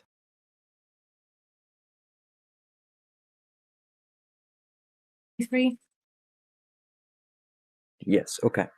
So we'll just go with that one there. 23 is pretty good. So As well. I only had 9. 9, yeah. So as you're walking about 15 minutes about following these tracks in the snow, you hear the sound of frantic sighing and panting coming from around the corner of coming from around a tree just ahead of you. One with a bit of a larger trunk to it. And you can see the wagging tail of Snow, a wolf companion, as he sits on the snow, on the ground. And then you come into full view of Torek, and he is knelt over, basically, let me just pull this up here. All right. He is knelt over the body of a young woman with long blonde hair and wearing gray fur coat, brown legging trousers, and boots, laying in the snow. And Snow, the wolf, kind of looks your way. And he barks once and comes over to you guys and sniffs to check you out. And at this point of hearing the bark, Torek turns around. He's like, "Oh my goodness. Oh, thank goodness you've come. Thank goodness you're here. I need help." What happened? What happened? Well, I was hunting and I shot a deer with an arrow. And as you come around the corner, you can see that this is in fact no longer a deer, as he continues. It was a deer, but it's a young woman. I guess a druid, a shape changer. And the arrow's deep in her side, and you can see on her her upper gut area Yeah. is one of his arrows pierced in there. Okay, I better do some healing on her sharpish then, hadn't I? Hold on to that for a moment. Ready that spell. We need to do this very carefully. It is Okay, not. follow your instructions. It's not wise to just rip an arrow out. And she's looking very. You can tell that she's looking quite pale. And I don't want to cause any more unnecessary harm, notwithstanding your healing. Arnu, can you come over here, please? I need your help. Yes. What me to do? All right. So what we're going to do is we're going to carefully navigate this arrow straight through her. I'm going to cut it off and then pull it out so we get none of the arrowhead ripping her internal organs. Okay. Are you ready? Mm-hmm. All right. You have advantage on this check, Arnu, because Torek is helping you. But I need a dexterity-based medicine check, please.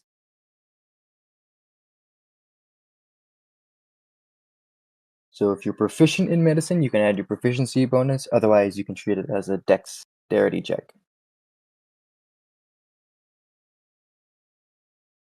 Basically, the idea is you're carefully navigating this arrow through a body. 1.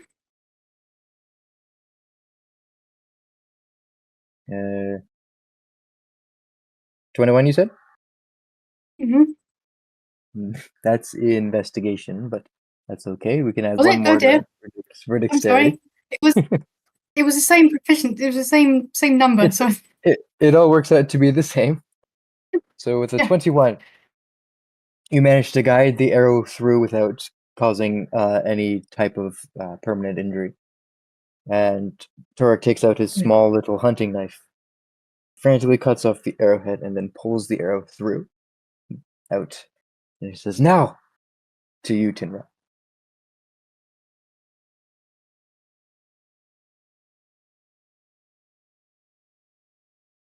I'm just going to cast a cure wounds on her.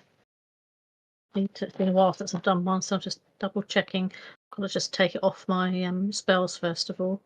Yeah, I think it's 2d8 plus 7 or something like that. It'd help out actually on the spells section rather than the inventory. I was busy amending that earlier. So we've got cure wounds. Yeah, it says it's 2d8 plus spellcasting modifier plus 2 plus spells level. Well, I'm just doing it as a level 1. 3, 5, that's 5, 6, 7, 8. And what's the modifier? Probably 7. 7. Yeah. So it's pretty good. Okay. How's she looking Good. now? I'm just going to take She- that off my spells. Cast She's it looking on. better. She's definitely looking much better than she was. Does anyone have a healer's kit or anything like that? Well, I have got my healing potion as well. I could always give her that. It's just it's a finite resource. Yeah, Is it's she pretty good. unconscious still? She is unconscious. Basically, what I'm getting at is things are pretty closed. If the wound was just stitched up, you'd be pretty good to go. The only thing you would need to do is just make sure it doesn't get infected, but it's Okay. well on the way to recovery with the 15 heal. Okay. I'll Is there like is there like a needle and thread in my kit? I can't remember. I thought it was mainly mosses and things, wasn't it? Yeah, that would be a herbalism kit. I don't think anyone Yeah. has any type of weaver's kit or No. any type of healer's kit. I think one of my cantrips, I don't have it on today though, is that'd be a creative use of mend. That's more mending things rather than wounds, but be a bit too creative, wouldn't it? But I know that is one of my cantrips. It's not one I've got at the moment.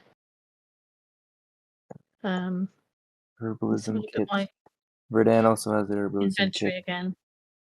I'm just gonna roll a percentile check to see if Torek happens to have. It has clippers, mortar and pestle, pouches and vials used by herbalists to create remedies and potions. I'll give it a 25% chance that he has some type of weaver's kit or something. It's a 91. So he does not have any type of kit on him at the moment. Never mind.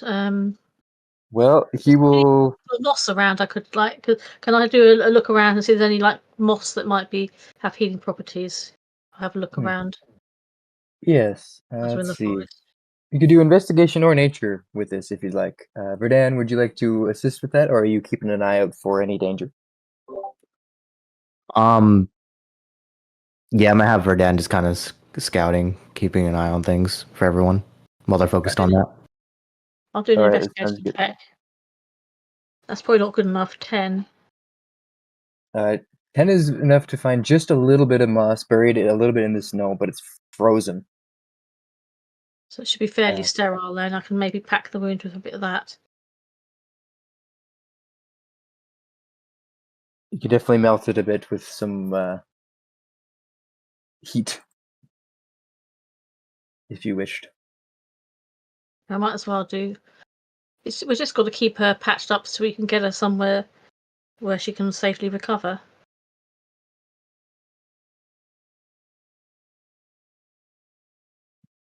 to stick it on the wound to mop up the blood a little bit, and Torek seems to sigh and calm down a bit as things are looking a little bit better. Basically, it just looks like a gash at this point, rather, or a very small puncture than a full big wound there. Full big wound. That good English. Excellent. Does anyone have any? Like, I was just thinking maybe some alcohol or something bring around, like some whatever the D&D equivalent of brandy is, just to. I don't think anyone has just water and stuff, but the moss is good, and that should be, and the healing was sufficient enough, so things should be good enough for now. I don't think. Valentil will contribute by cleaning up the blood with his prestidigitation magic. Alright. Tinker's tools. This is proficiency. Yeah, I can't really tinker with that. So, unless you use another healing spell, things are stable. She's stable right now. But that's the state of that she's in at the moment. I think I'd rather keep my healing spells because we might be needing them if we get attacked. So I'll keep that the rest for now. As long as she's stable, that's the main thing. Alright, Doric says. Alright. Well, I can get her back to town. Thank you for your help. Yeah. Does she look at all familiar? Do you? I mean, have you seen her before, or is she a total stranger to you? I've never seen her before, so that must mean she's one of the adventurers that heeded the call for aid. But, yeah, I hope she wakes soon. She probably has some vital knowledge of this place. Hmm. Well, good luck getting her back. And hopefully she should be out of danger now. I should think so. All right, come on, Snow. Let us go. And he carries the mysterious druid, off to Ravenhorn.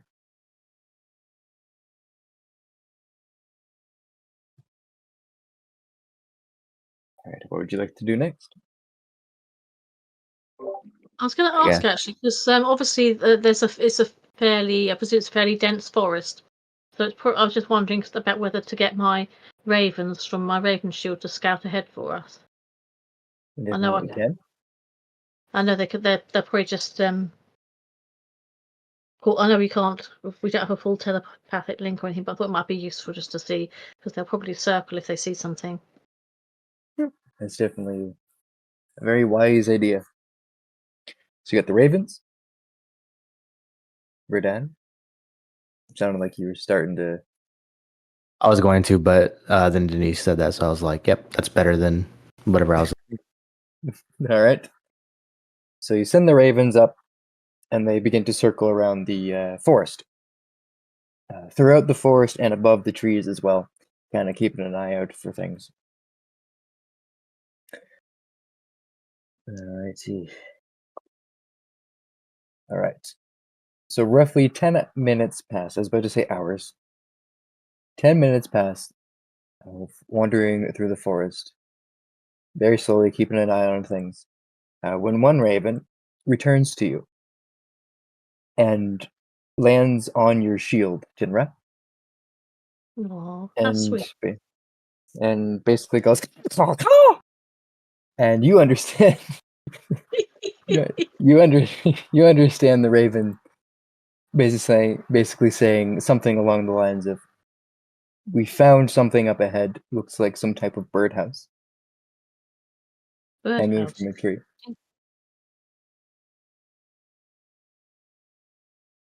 A birdhouse. Hmm. Of course, that's the raven's perception of it. That could just be a nest, couldn't it? I'll just Could relay be. the other. It's what it says. It's seen. I guess we could check it out if it's along our path anyway. All right. How does it work with them? Do I need to call them the rest of them back, or can they still patrol and just alert me as and when? However you'd like. I would say because of the magic with this shield and your attunement to it, you can, within reason, do whatever you wish with the ravens. I don't want to The take them in, undead. and I know that they can't attack or defend us, and that I just wanted to use it because it's a fun ability. I'll let them still carry on circling for now. Yeah, so if they do spot like a monster, they would let you know as well by in unison. Yeah, lots of noise. I'm sure. Okay, so let's proceed with caution then. And the raven leads you towards the where it's all these the birdhouse. And hanging from a particular pine tree, Scots pine, you see a very large looking bird. Looking house. But the openings are a little bit larger at the bottom base. So there's a hole at the bottom where the feed usually sits in, a large hole, and then above that is a smaller hole with a little bit of a post for perch. The small hole definitely looks like it was designed for the size of like a songbird or something like that. But the larger one appears to be for either a larger type of bird or squirrels. Is it tethered to the structure, or does it look like it's free and just gripping on? The birdhouse slash squirrel house is just hanging from a branch, but everything else is structurally sound. Right. Okay. So it's hanging, but it's not. Doesn't look like it's going to just fall down anytime soon. So it's fairly sturdy. Yeah. And well attached. The only odd thing is, from where you are and how long you've been walking, this is closer to the center of the featherwood. So not quite at the center just yet, but it's definitely not a birdhouse placed at the edge of the forest where it can be more easily accessed and checked up on and refilled. It's definitely placed more within the forest itself. Is there any sign of activity inside the house, or any sounds that we can see from where we're standing? From where you're standing, it seems to be empty.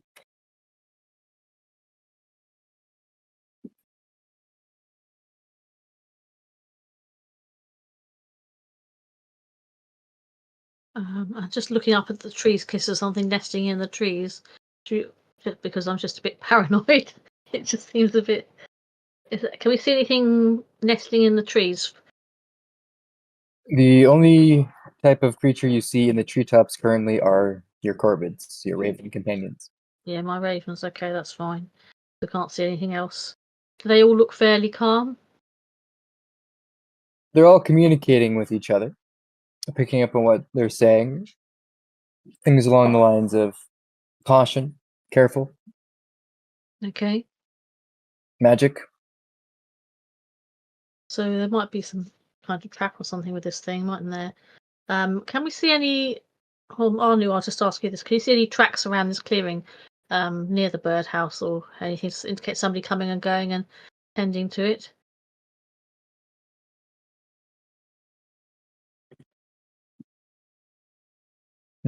Go ahead and make a perception check. Right. It's not very good. For all intents and purposes, this particular birdhouse seems to be empty, yet the ravens are stressing that there seems to be some type of magic surrounding it. So, unfortunately, the ravens' tracks, if you could see any other type of creature's tracks that are imprinted in the snow that's resting on the branches, just kind of has been distorted by the ravens all around. So it's hard for you to tell if there was any other creature like a squirrel or another type of bird around here other than the ravens. Okay, and the fact they're saying caution, there could be some kind of visual illusion on it. It might not be what it seems to be. So, do we want to investigate? Or do we want to carry on and see what else there is? I was gonna say, I guess Verdan can check if the birdhouse, since the raven or whatever your crows or whatever are saying magic and careful, you can check if it's like magically trapped or something. Oh yes, and Arno, Mhm. you're like 7 feet something. So if you were to stand on your tippy toes and reach up, you could touch the birdhouse from where you're standing. Just in terms of the height of it, where it is Of situated. course, yeah. But yeah, I'm can not I sure have about it. yeah, I guess first can I have Verdan check if it's like magically trapped or anything? Sure. I say Valentil is with you, so you could definitely use his wand of detect magic. Because I don't think you have that spell, detect magic. Maybe you do. I can't remember what spells you have. I don't. No, I don't. Yeah. So you can definitely. He's like I said. He's with you in spirit for support. So you can definitely use his wand. Yes, his wand of detect magic.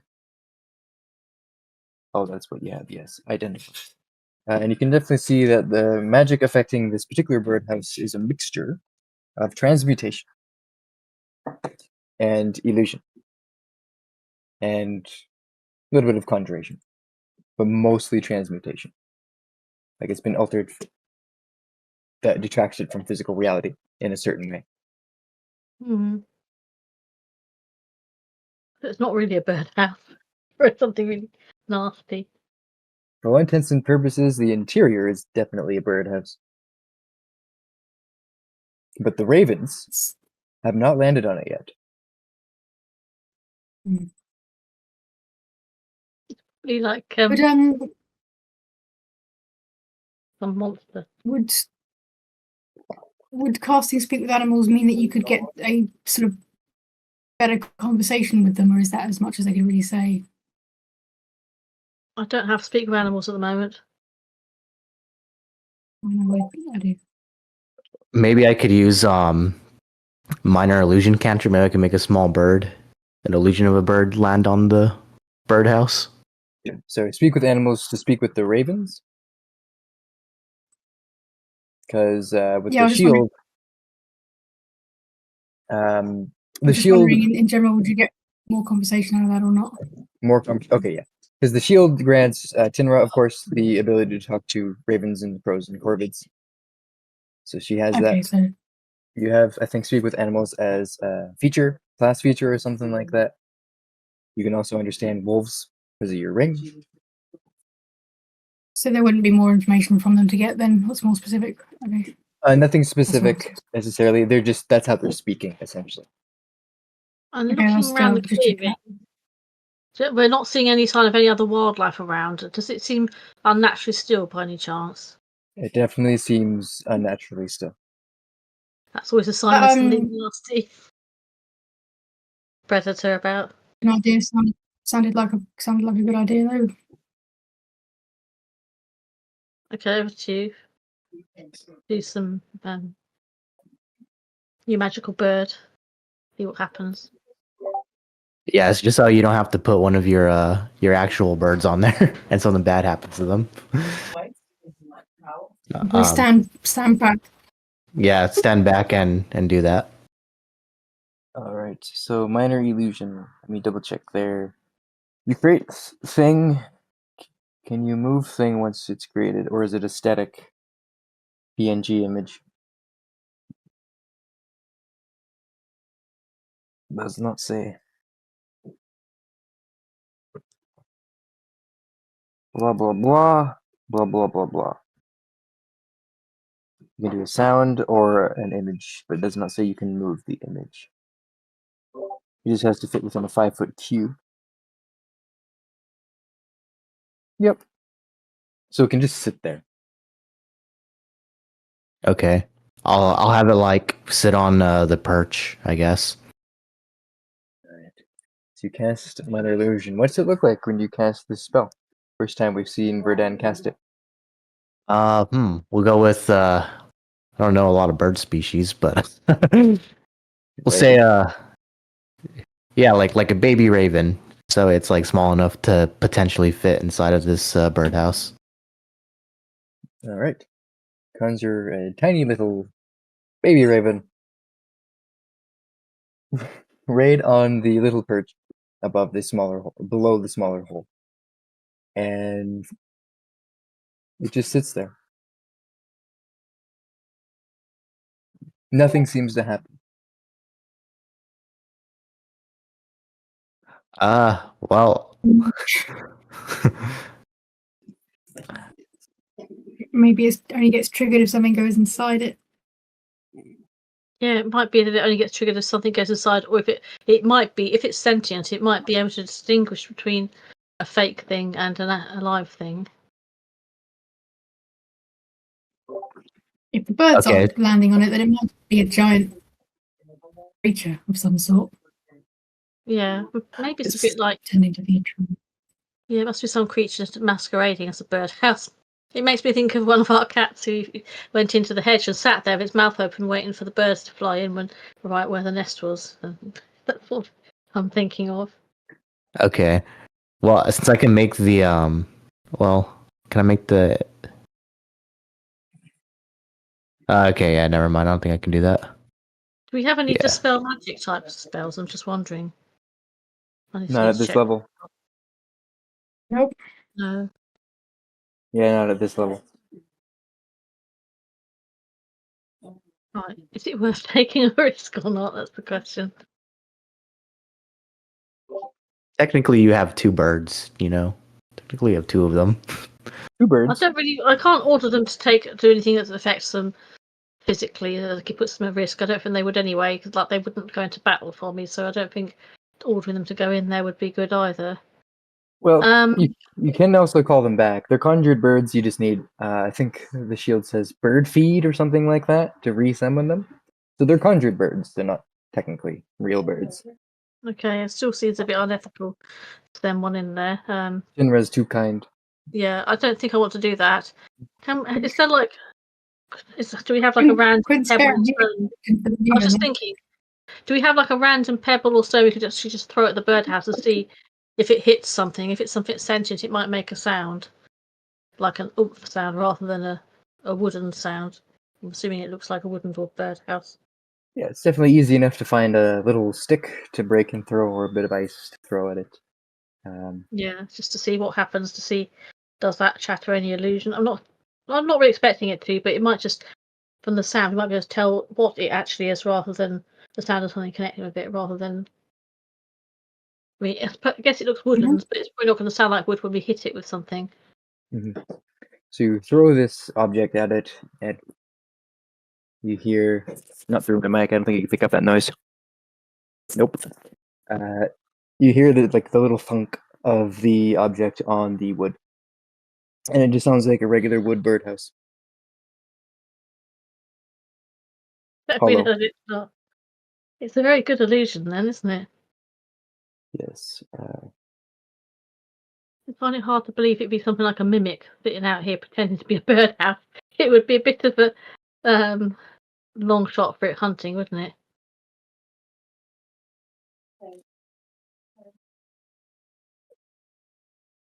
I don't think I've got anything else that I can. No, do there's for not this. really nowhere else to do bar triggering the trap, which seems like a bad idea. I would do it for So- the sake of it. I'm going to look to see if I've got anything else in my repertoire that might help.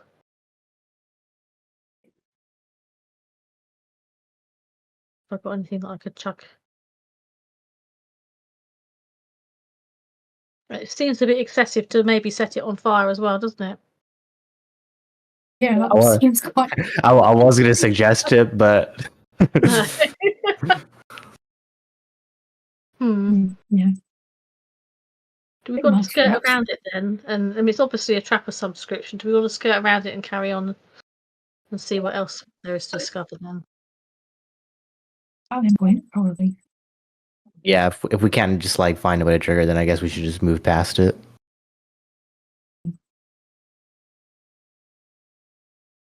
Okay, let's carry on then, and we'll note that that's something that we need to probably investigate more. But at the moment, we don't have any particular reason to do so.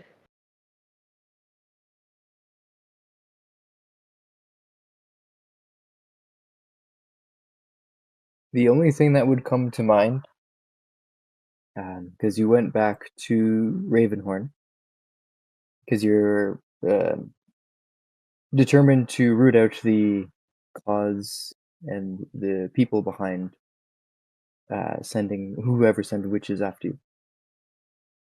And so you went back to Ravenhorn to try and resolve that issue, and you definitely discovered that it's not coming from the interior of Ravenhorn.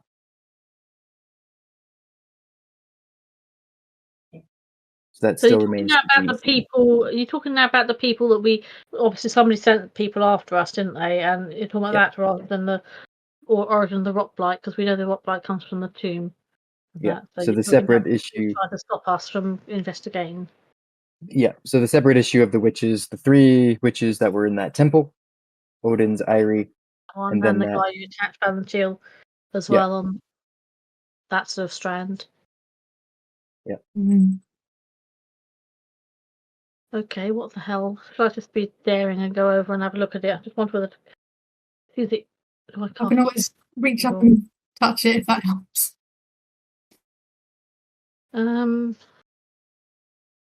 Okay, do you want to just give it a go, and then I'll be ready to provide defence if need be. If you're willing, otherwise I'll do it.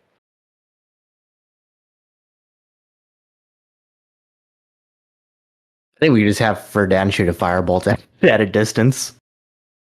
Oh yeah, all that. That can work. Okay, well then he'll just stand there with his flames ready. Okay. Right. So you jump, give it a good little. Are you giving a little smack, or are you just touching it? Just touching it, sticking a finger in it. All right. So are you Yeah. just My words, so obviously. just to clarify? Are you getting just touching the very bottom of it, or are you trying to get in one of the little holes there? That sounds kind of in the hole. right? Yeah. It's not the way to word it. Kind of in the hole. Yeah. All right. This So is you feeling reach like up. a bad idea, but we have to do it, otherwise it's going to be. Oh, So you start with touching just the bottom, nothing happens. Then you reach into the interior of the birdhouse. And all of a sudden, you are peering inside of a hut. Peering inside, you can see a couple beds in the far corner. There's definitely a cauldron on the far left-hand side with some frothy liquid bubbling on its surface.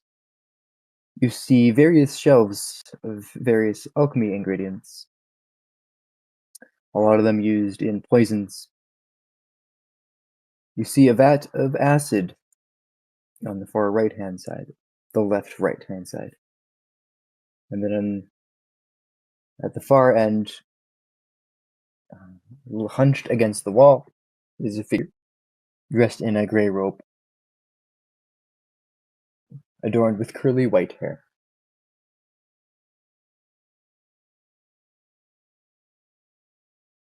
so this is inside. So it's sort of inside the birdhouse. Is it all tiny? This is inside the birdhouse, and you find that as you're peering in, you're not on the ground anymore. You are on essentially the balcony of this hut.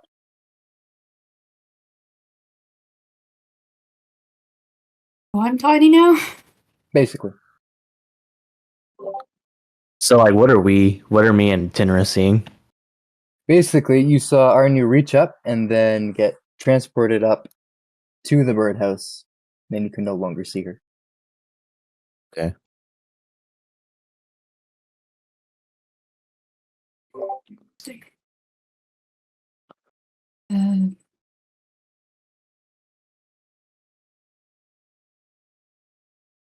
I recognize the description of this person at all. Like, Their back is to you, so you definitely do not recognize this person from this view.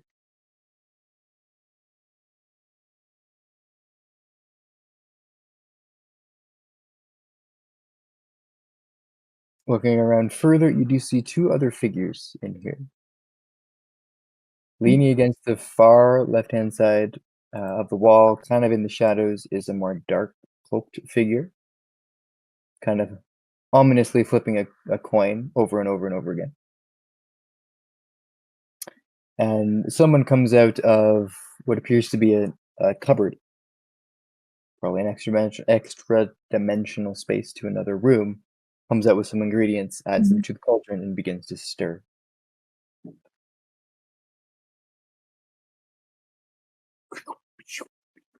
I don't really know how to get out of this. I'm just thinking as well. I hope they're not scrying for you, because if they see you, it's going to be a bit difficult. Surprise!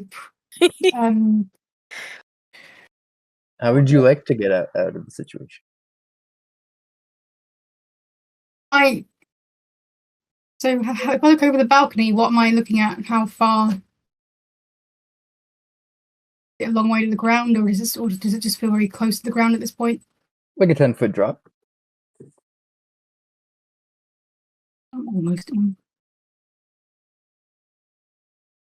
I could just try jumping out of it. Jumping out, see if that solves the problem. All right.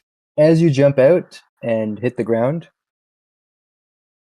you're all of a sudden regular size, and you just land normally. Okay. Well, I'll relay all of that. What I saw. It's more about them hiding from the world than being a trap exactly. What if we chatted with them? Well, I don't really want them to know that we know where their hideout is, because they might move, mightn't they? Yeah, I feel a little more like a planned attack might be. I think we need to surprise them, because it's obviously the three hags. We know what are the two. We know of two of them. We don't know what the third one is, do we? We know two of the types, but yeah, I think we want to attack them otherwise, and we're just going to hope they aren't doing a scrying spell to see where we are. If they see we're in the clearing, it could be a bit difficult. Yeah, but I mean, we didn't. I don't know if they've met any of the hags like in person. No, so we wouldn't know what they look like anyway. No. Okay. You wouldn't know if these are or are not the hags, based on their appearance. I mean, the odds are fairly They good were that it is. working with what seemed like poisons and things in the cauldron, so it doesn't sound good. No, they're not. They're not like you. Got good intent, have they? Maybe And those they're just witches. misunderstood. Yeah, that's what I was saying. Maybe we could go in. Yeah, exactly. That's what I was saying. We should go in and like chat. Just be ready on guard. Trying to think about what abilities hags have, because some of them have got. Yeah, I'm not. I think I'd rather go. I don't think I want to have a friendly chat with them, because I think that's quite risky. I'd rather. I know about the person cowering in the corner that might have been somebody else. So just let's recap again. You saw there are a couple of people who were leaning, and then somebody was doing some spell stuff with the acid, and you said someone was cowering. Yeah, so there's a cloaked figure in the back corner flipping a coin. Yeah. Didn't look hag-like, but you never know. There was a lady wearing basically gray clothing with curly white hair at the far end, reading a tome or something like that. And then the third figure, which it didn't actually describe, fair skin, black hair, wearing black robes, carrying some potion ingredients and adding them to the cauldron.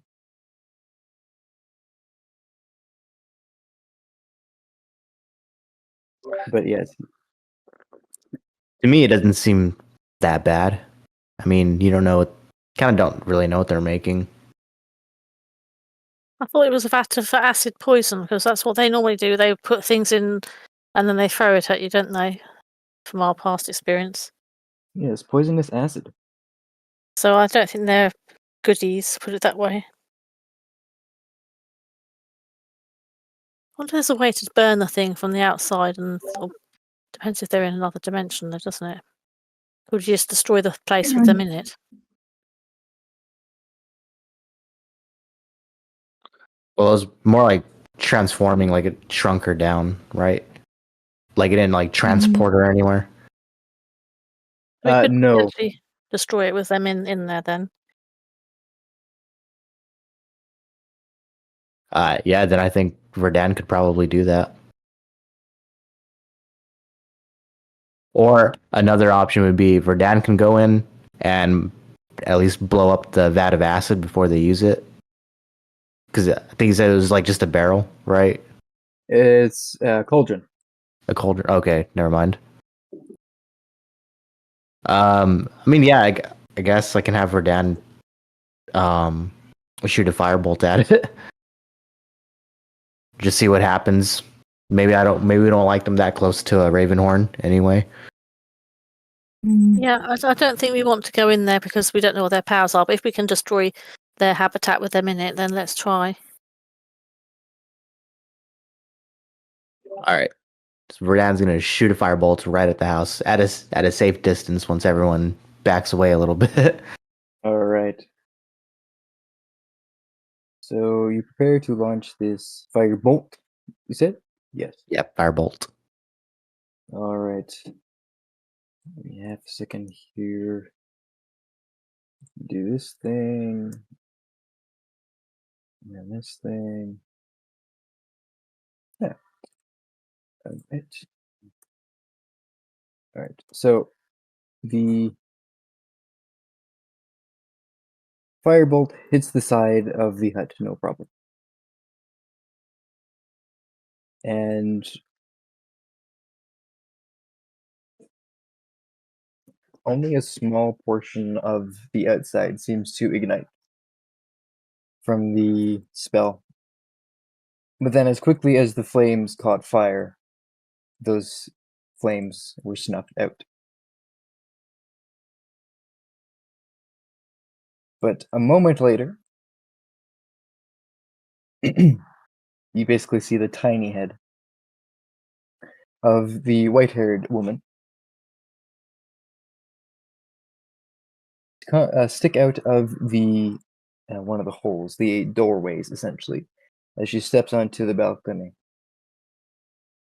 And she basically shouts down, "Oi! Who's there?"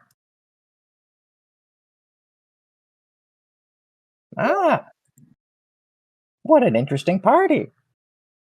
You're all very tall. Except you," she says to Valentine.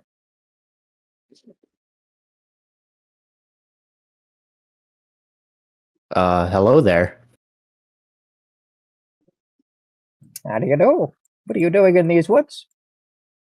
We're just passing by. We noticed this birdhouse is, just look very peculiar. We want to investigate it. Who are you?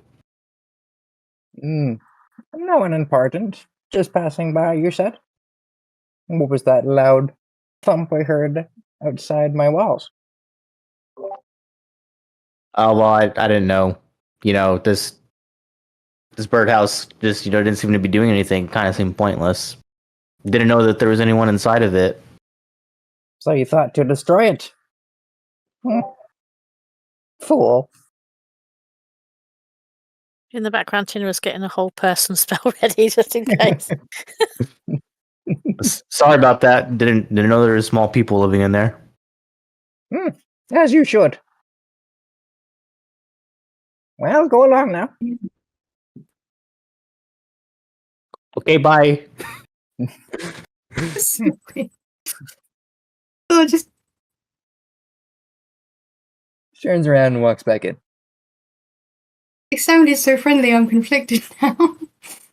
She's just trying to throw us off the scent by acting benevolent. Why are they brewing poison?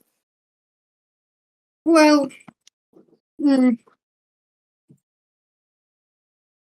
Maybe someone can sneak in and observe for just a little bit from the balcony. yeah, I We're can try there now, again. don't they? They know we're there. Now's not a good time, is it? Well, if they see me, I can just be like, I just wanted to apologize again for my friend.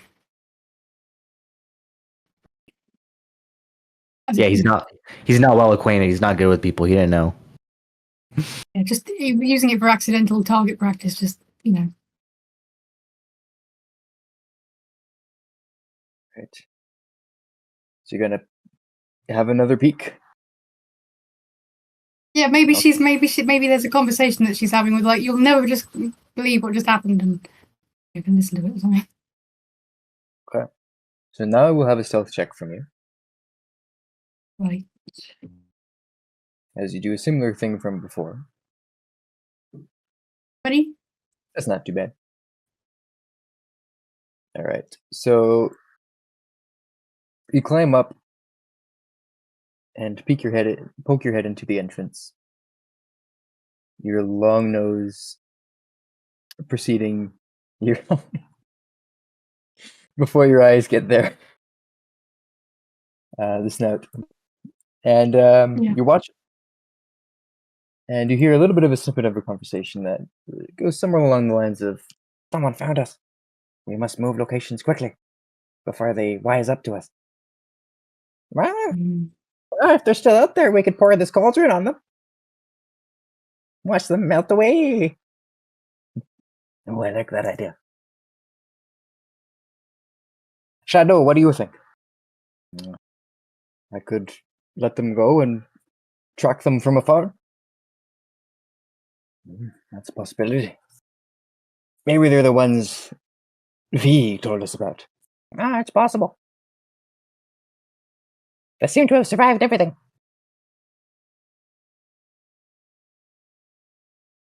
And it goes on something like that for another few minutes before they go back to whatever they were doing for the moment. As they quietly think and contemplate within their minds what to do next. You have but a moment. Was that every figure in the room kind of involved in that conversation? I'm just going to jump off again. All right. You don't face plant yourself, and the rest of the party waits expectantly. I relay all that and just like, yeah, it's all lies. It's all lies. And just explain. Awesome. Taking them out would be a good idea. So now we should jump them? Yeah, I think we're gonna have to pile in and get them. This is possibly a vial, I don't know, quite strong enchantment, I suppose. But Yeah, I was just trying to think how we could. We can't destroy the place because they've obviously got some magical resistance on it, haven't they? At least On for the me. outside. Yeah, I was going to say on the outside they do. Yeah, yeah, but maybe not on the inside. I think we're going to have to go destroy it from the inside. Although how we get out on time, I don't know. jumping seems to be quite adequate. Could shoot a fireball on the inside, hit all of them, jump out. Yep. Boom. Okay. Very cool. And it would look super cool. Daredevil, you. But yes, Verdan is so willing to do that if anyone else wants Okay. to help him. What sort of cover do you need? I mean, How many of them are in there? Take more than that. There's 3. Yeah. Well. Plus, also they possibly have a quick escape route through the. yeah, they've got they another. seem to be- You said there was another thing they could go through, so they might be able to just escape. Hmm. Whereabouts was that in the actual? Was it the far side of the room? There was a cabinet on the right-hand side of the room. Yeah. So I don't see how we stop them. I could do a whole person, but I probably wouldn't get all of them. I can also make one of them prone, possibly with hideous laughter. So we could possibly slow down 2 of them.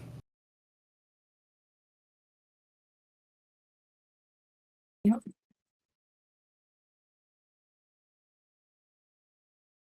Okay, so I could do a whole person. You could make one prone. The third one could maybe get away unless Anu can get a shot on them. Valentine can do something yeah. because he's technically here as well. For support, you guys gets like drastically stuck. We just have to lift them up into it. Yeah, you just have to somehow get within there. Because once you disappear, you can't see them anymore. Sorry, once they go inside, you can't see them anymore. Well, Tindra's quite strong, couldn't she?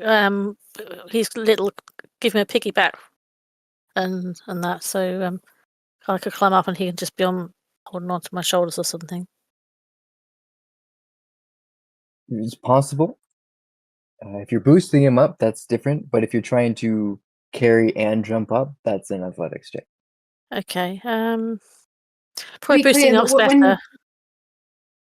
it's not when you're looking at the birdhouse without touching it, you just see the birdhouse. It's not as if you can actually see the tiny stuff inside. No. Okay. So is there enough space when you were up there for all of us to get up there? Because we don't want to have. We all need to be up there to ready to go in together, don't we? Yeah, there's enough space. Okay. So if I boost Valentil up and then I jump up, and then we all go in together, and I'll do a whole I can go person. last because I don't need any help. Need to dispute. Verdan, you're probably tall enough to do a standing jump, technically, as well.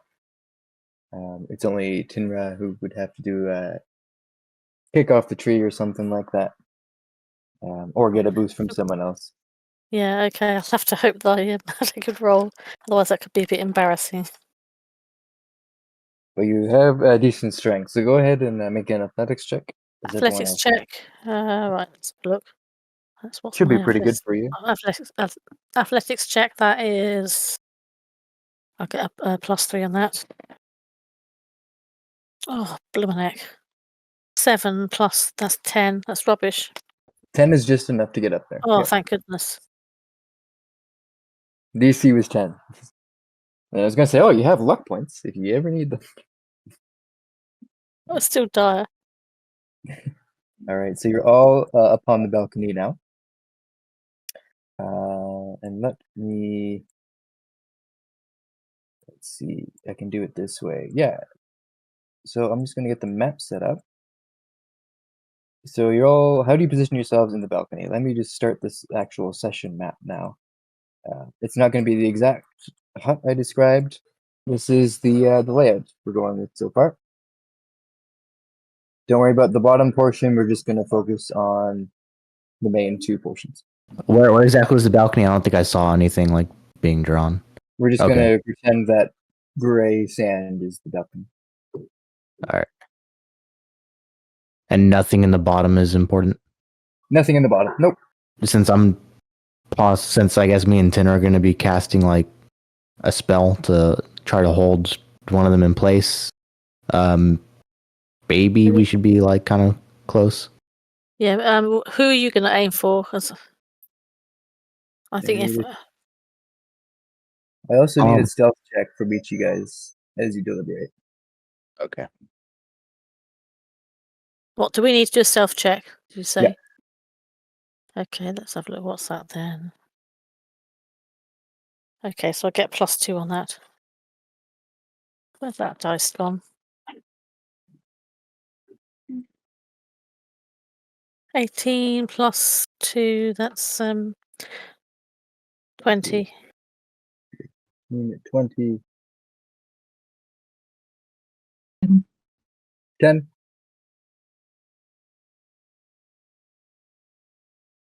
Sorry, my phone's being a little dumb. Yeah, it's all good. The app is, it's all right. I can tell you have a +2 modifier. Okay.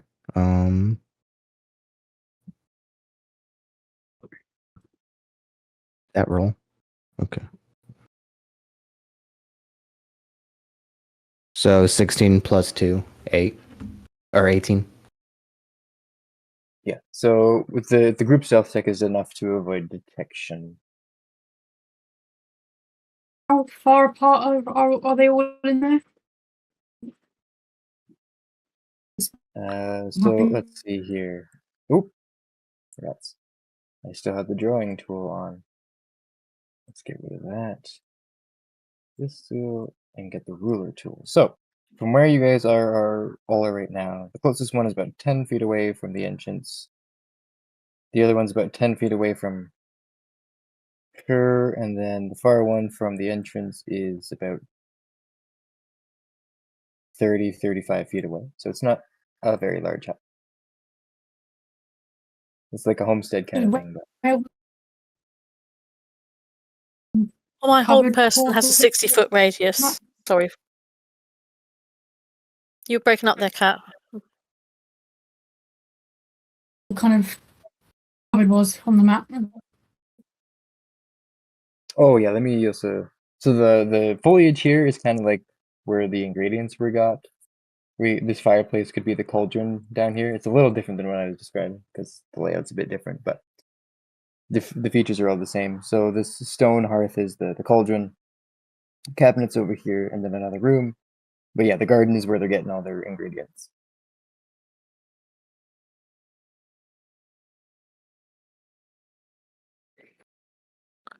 Okay. Well, since I guess hold person has the longest range, so you can go for the one the farthest from us, and then Yeah, that's. I was going to suggest that as well. I think the one against the far wall. All right, so we're about to get into a fight then. So I just need everyone to roll initiative, please.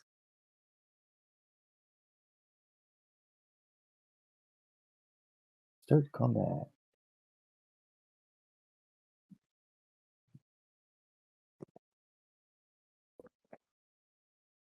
Mhm. 19. I don't think there's any modifier on that, is there?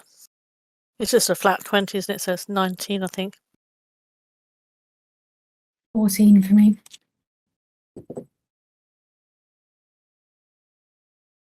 Oh no, hang on, I've got +2 on it, haven't I? So that's 20. No, hang on, that's 21. Sorry, I could add up. 21, 14.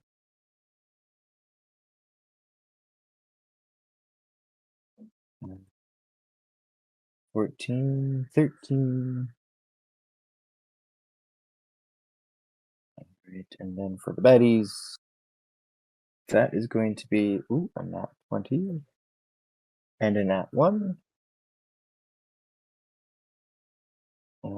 So that is a total of 4, and then the final one, that's a 9. Just a 9.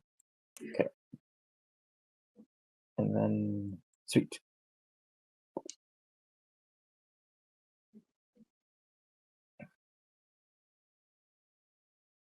Okay.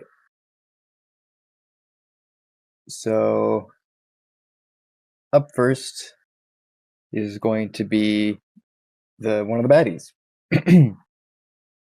So, Typical. they don't know you're here though, so we're going to ignore all their steps, and we're just going to start with Tinra, and technically Bound she'll roll at the top of the round, but I'm just going to check them at the bottom of the round. So Tinra, it is your turn. I'm going to cast Hold Person on the one the furthest away. So I'm just going to take that off my spell sheet. Do I need to roll anything, or do they? It's just a saving throw for them, isn't it? Yeah, I need to make a saving throw. Actually, and then there, color code them on the thing so I can see them a little bit easier. If you just want to say the Black Ringer, you don't have to say the full description every time. And I will take this D20. Roll it. That is cocked. That is a 3 on the dice, so that will definitely fail. So Shadow Hooray! Off is to a good held. start.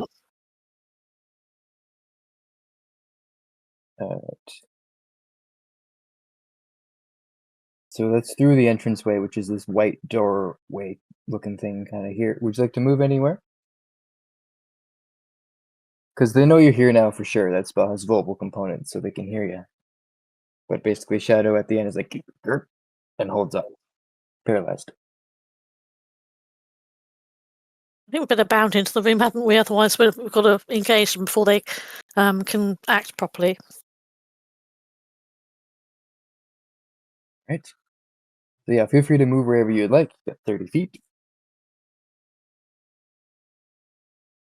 And then it will be Arnu.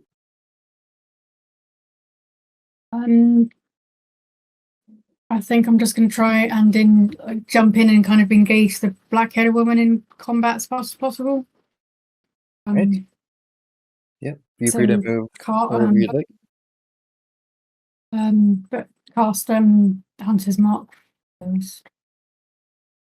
Right. And then where's the thing gone? I don't know how far I can go. Just where she is really, and then get as many attacks in this round as I can. Just probably one shot. Well, yeah, one shot sort of. Yeah. Attack. One short sword.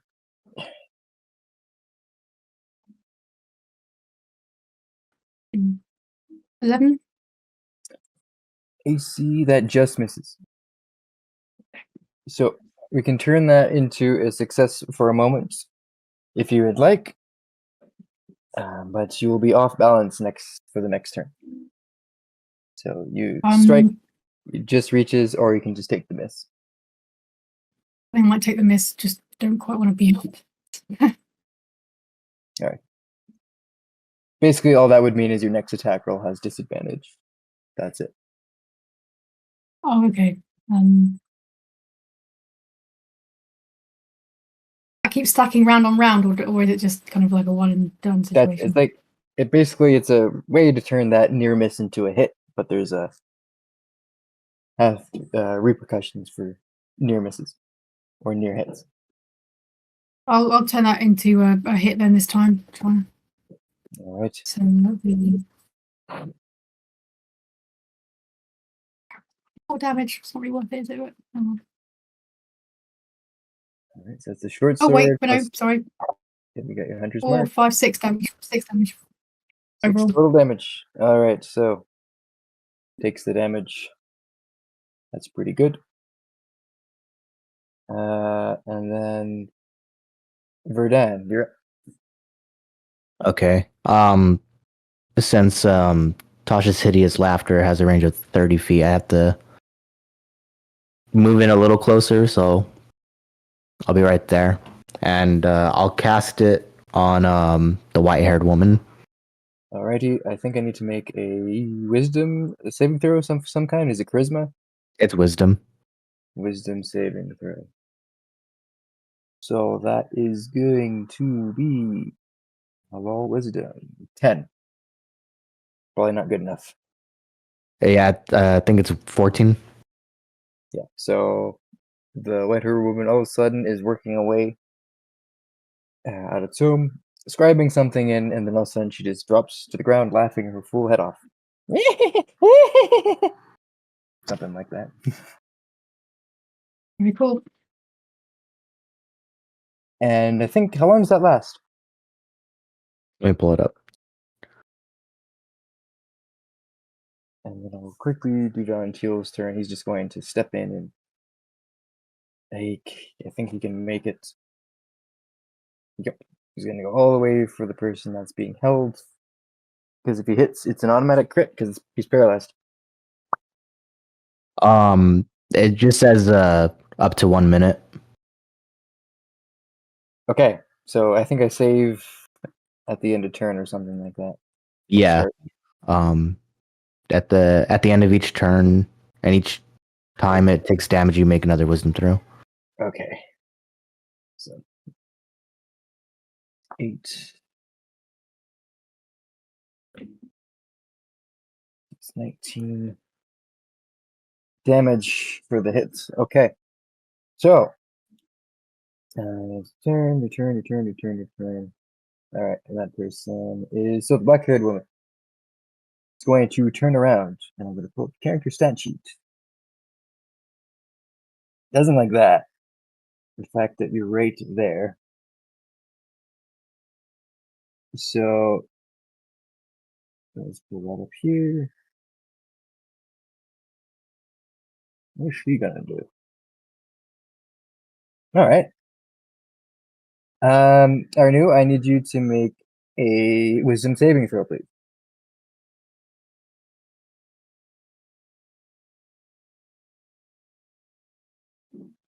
5. So with a 5, similarly to how you saw Shadow at the end of the room tense up and not move, the same thing happens to you as you are now currently held in place by this witch. And then it's going to move somewhere over here. And it's going to conjure 3 potions. So just entirely can drink a special potion. Okay, so she's going to drink a potion. And she's going to gain some temporary hit points. And she's going to end her turn there. Alright. Next up is Timur. Sorry, I can't actually move the counter. It's not working for some reason. Tinra, I was going to have her go, or already have moved to the last round to the center of the room, and she was heading over to Shadu as well to take them out. Oh, you could have got right there. Okay, in that case, I'm next to Valentil. I'm just going to strike them and try and take them out quickly. I've still got to concentrate on the spell as well. Yep. So if you hit, it's an automatic crit.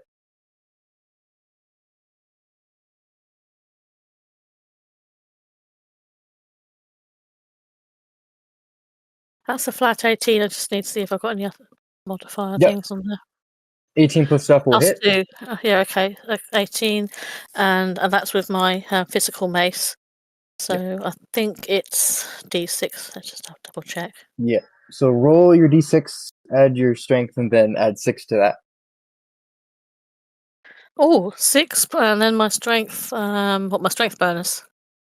Yeah. So roll your d6. So I got 6, and then +3. So that's 9, and then plus what was the other thing? Okay, so it's 15 total damage to this guy because it was 6, and then another 6 plus 3. So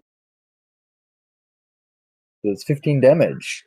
Already looking bloodied.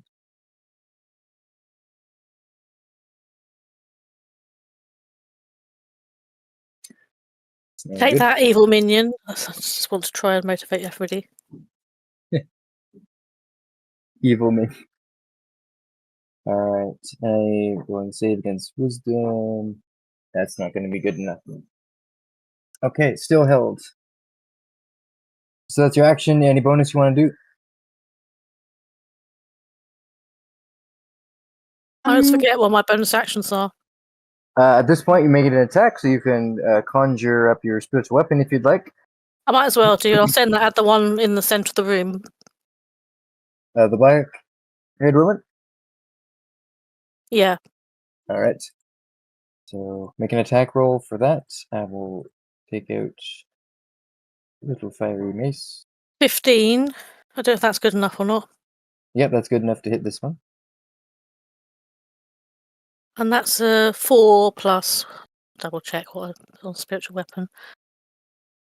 To be plus 4.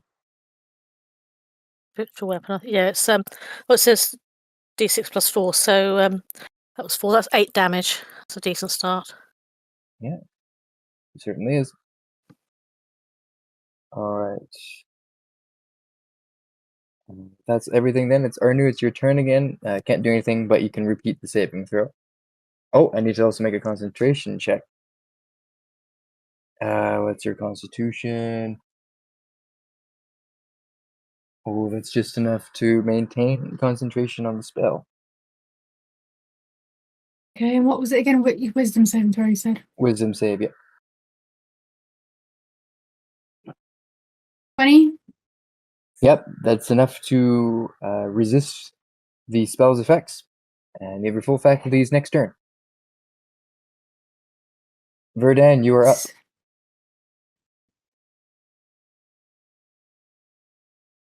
Sorry, you muted. You said Shadow was looking kind of bloodied, right?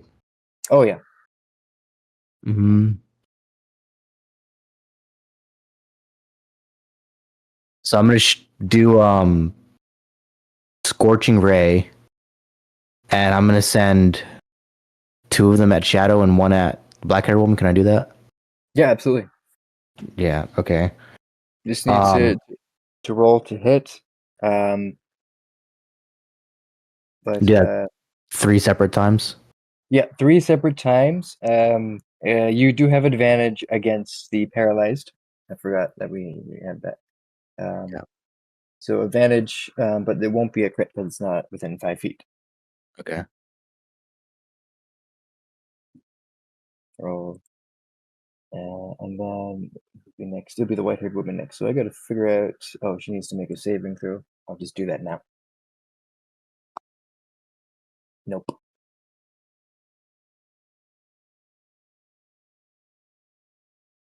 Doesn't have any legendary resistance. Did it only register 2 of the rolls?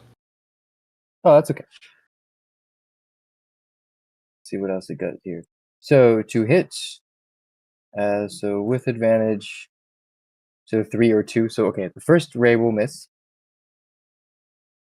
Okay. You can roll the dice. If you right click on it, it should do advantage. Well, I'm doing it on my phone.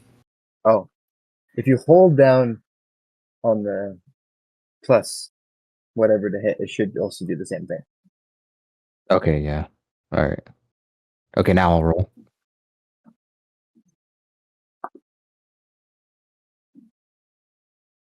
Okay, that's the first one. Okay, so ooh. So, The what was first 2 rays will actually miss. well, I didn't roll the other ones with advantage. Well, Well, you rolled yeah. the first one twice, so we'll take that one. And then Okay. the second one, I rolled it twice. So 14 was the higher, that will just miss. And then the third ray is just a flat roll against the black-haired woman.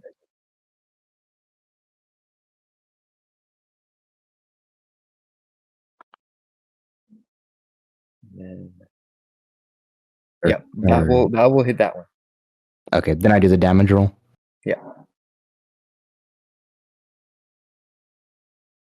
5. 5 more damage. White-haired woman. Okay. How do I miss a paralyzed guy? So, as you launch these scorching rays at this paralyzed guy, Just you wondering that. see it's the cloak that the figure is wearing kind of rise up and absorb the scorching rays impact. Plot armor, dude. Alright. Oh yeah, and I guess since I can move, I'll kind of spread out a little bit and stop right there. Alright, so the white-haired woman, okay, succeeds on resisting prone, but that's at the end of her turn. So if she ends her turn there, Shadow, all he can do is roll. Just 1 dice. With a 5, will not succeed. Okay. And then Valentine will take another swing at this guy. That will hit. So it's going to do some more damage. As we get to the top of the round, do you want to finish this combat, or do you want to pick up right here next time? I think I'd like to finish because I am recording for the map. Right. I feel like it'd be Yeah, kind of me awkward too. for Yeah. Jesse. Okay. Let's just try and finish it. All right. But I would check. It's going to be 8 plus 9, 13 more damage to the guy. Nice. All right. And black-haired woman is up next. Okay. So she is going to cast two cantrips. Ganging up on that guy. So she's going to cast, what is it? Where'd it go? Well, Okay, so Tenra, I need you to make I think it's a Constitution saving throw. And Okay, I just got to look and see if there's any modifiers on that. Constitution, is it? yeah, and Verdan, I need you to actually I think that's a straight attack roll. Is that Yeah, that 19? one. And then I've got a +3 modifier, so that's 19, 20, 20, 22. That's gonna be definitely enough. That's a 19 plus stuff to hit as well. So she takes out a vial and basically blows this puff of poison into your face, but you manage to resist its effects, Tinra. But Hooray! as for Verdun, she extends a finger towards you, and you see this icy blast ray of frost streak towards you, and you take 6 points of cold damage. And your movement speed is reduced by 10 feet until the start of your next turn. And I need you to make a Constitution saving throw.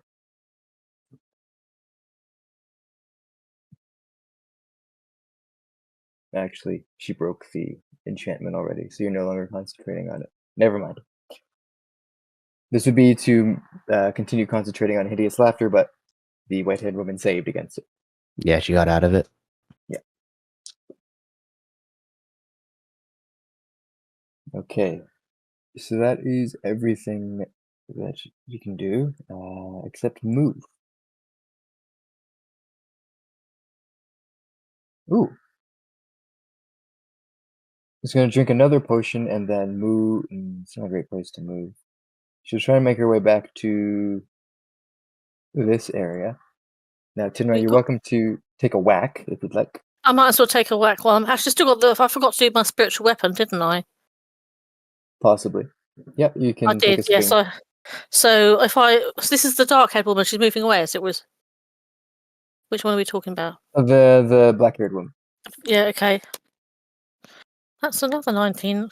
And spiritual weapon. That will hit for sure. That's 2 plus was it +4? It's only 6 damage, I think. Yeah. I think it's +4, Yeah, isn't it? it's still force damage. They're not resisting that in any way. Okay. So that's 6 damage then, total. That's pretty good. All right, and you're welcome to take a whack with your mace as I well. might as well take a whack with my mace. 13, that point might not be good enough. Hang on, do I have any pluses on that? Oh yeah, 13 plus stuff will hit. Yeah, okay. Let's try. Oh, I got a 1. 1 plus, what was it? That was with my normal mace, wasn't it? Yeah. So 1 plus 3, I think. So it's 1 4 plus, damage. yeah, so that's 4 damage. I suppose it all helps, doesn't it? It's not great. You catch her elbow as she's running away. Yeah, I hit my funny bone on the mint. Right, it's a good whack. That's the end of her turn, though. Not quite bloodied yet, but getting close. And Tinra, then it's your full turn proper. Okay, so I'll carry on with Verdan can move still, can't he? And I'm just thinking Valentine's with the one who's held. I just wonder if I go after the dark-haired woman instead, because You can. Yep. yeah, because I was just gonna shout. I'll leave you two guys to finish that one off. 17. Is that good enough? So you're going after the black-haired woman? Yeah. So 5, 15, 20. Yeah, you can get there. Okay, so 17, is that good enough to hit her? Yeah, that's good. And I got a 6 on that, a plus. That's with my. Should be 9 more points of damage. Yeah, that's 9 more pet points then. But you see, as you hit her with this mace, the mace this time, an external shell kind of forms around her robes and her skin, and she only resists this damage. Is it like half damage, is it? Yeah. Okay. So I'll send my spiritual weapon after her as well. That's a 14. I don't know if that's good enough.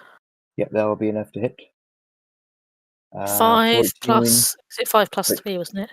It will be enough to hit. She's going to use her reaction to basically cast a shield around herself, and it'll cause the attack to miss. Ah, damn it.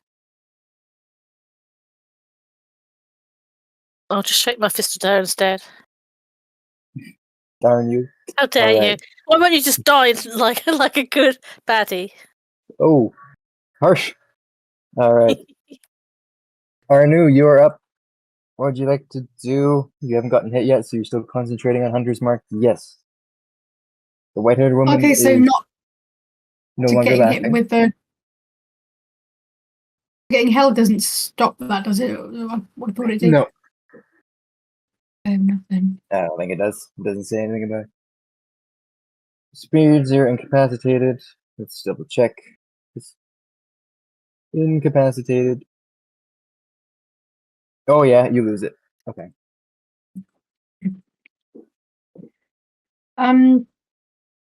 Just because sort of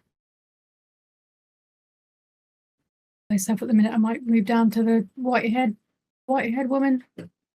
Right. Try and She's get a double attack on. she's on the ground, so you have advantage on this roll. Cool.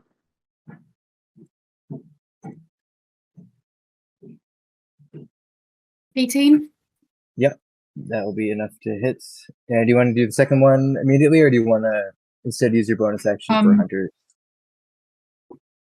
No, I'll also do another one. So that's 4 damage. I've been hit before already. I forget. Well, I mean, has she taken any damage yet?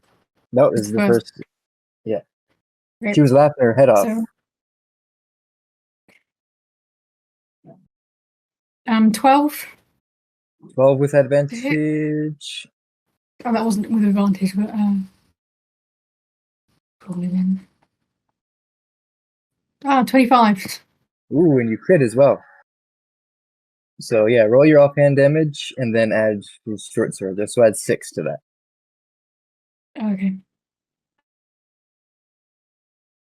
That'd be 9.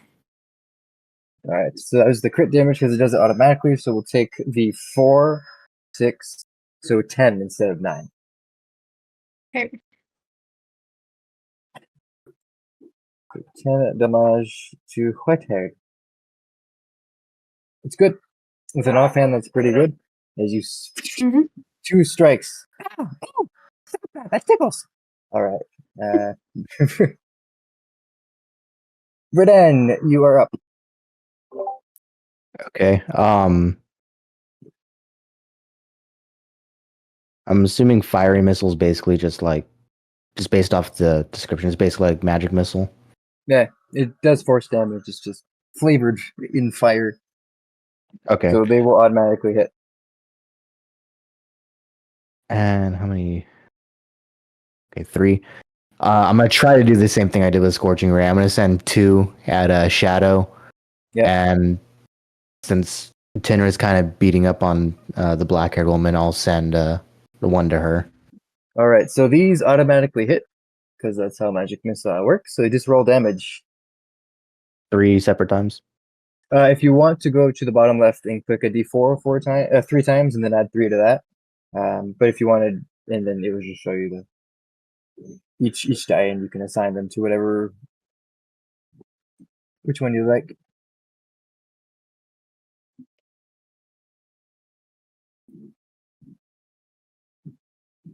So 2, 2. So 6, I would say. If you would like 6 to Shadow, or you could do 6 damage, or you could do send the 2 and the 1 at the Shadow and the other 2 at the Whitehair. The Crone. Yeah, I'll send 1 to Shadow then, and then 2 to the which one did I say? The black-haired lady. Oh, sorry, I meant the if you wanted to shoot the 2 roll and the 1 roll together, 2, 3, 4, 5 damage to Shadow, or you can do 6 damage to Shadow and 2 to the Whitehair. Okay, yeah, I'll do 6 to Shadow and then 2 to the other one. All right. So 6 more damage is good. Whitehair takes a couple more points of damage. Would you like to move anywhere? I'm gonna inch up a little closer. I know I have reduced movement, so just kind of move up a little bit. Yeah, and that reduced movement is pretty much gone now. Yeah. It expires. But yeah, I'm good there. All right. So at the end of your turn, Is Valentine still hitting Shadow? Since I left him there to do that. he will. Yeah, he's continuing to poke. But basically, at the end of your turn, Verdun, you see the white-haired woman cast a spell. And let's see what she's going to pick. That's kind of funny. So you see, let's see, what did I flavor this one as? That's what it is. Okay. So I'm going to go over here, search tokens.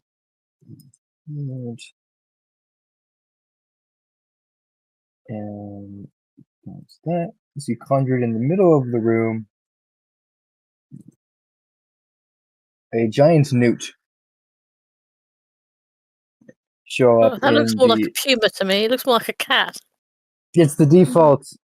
There's this beast has no artwork.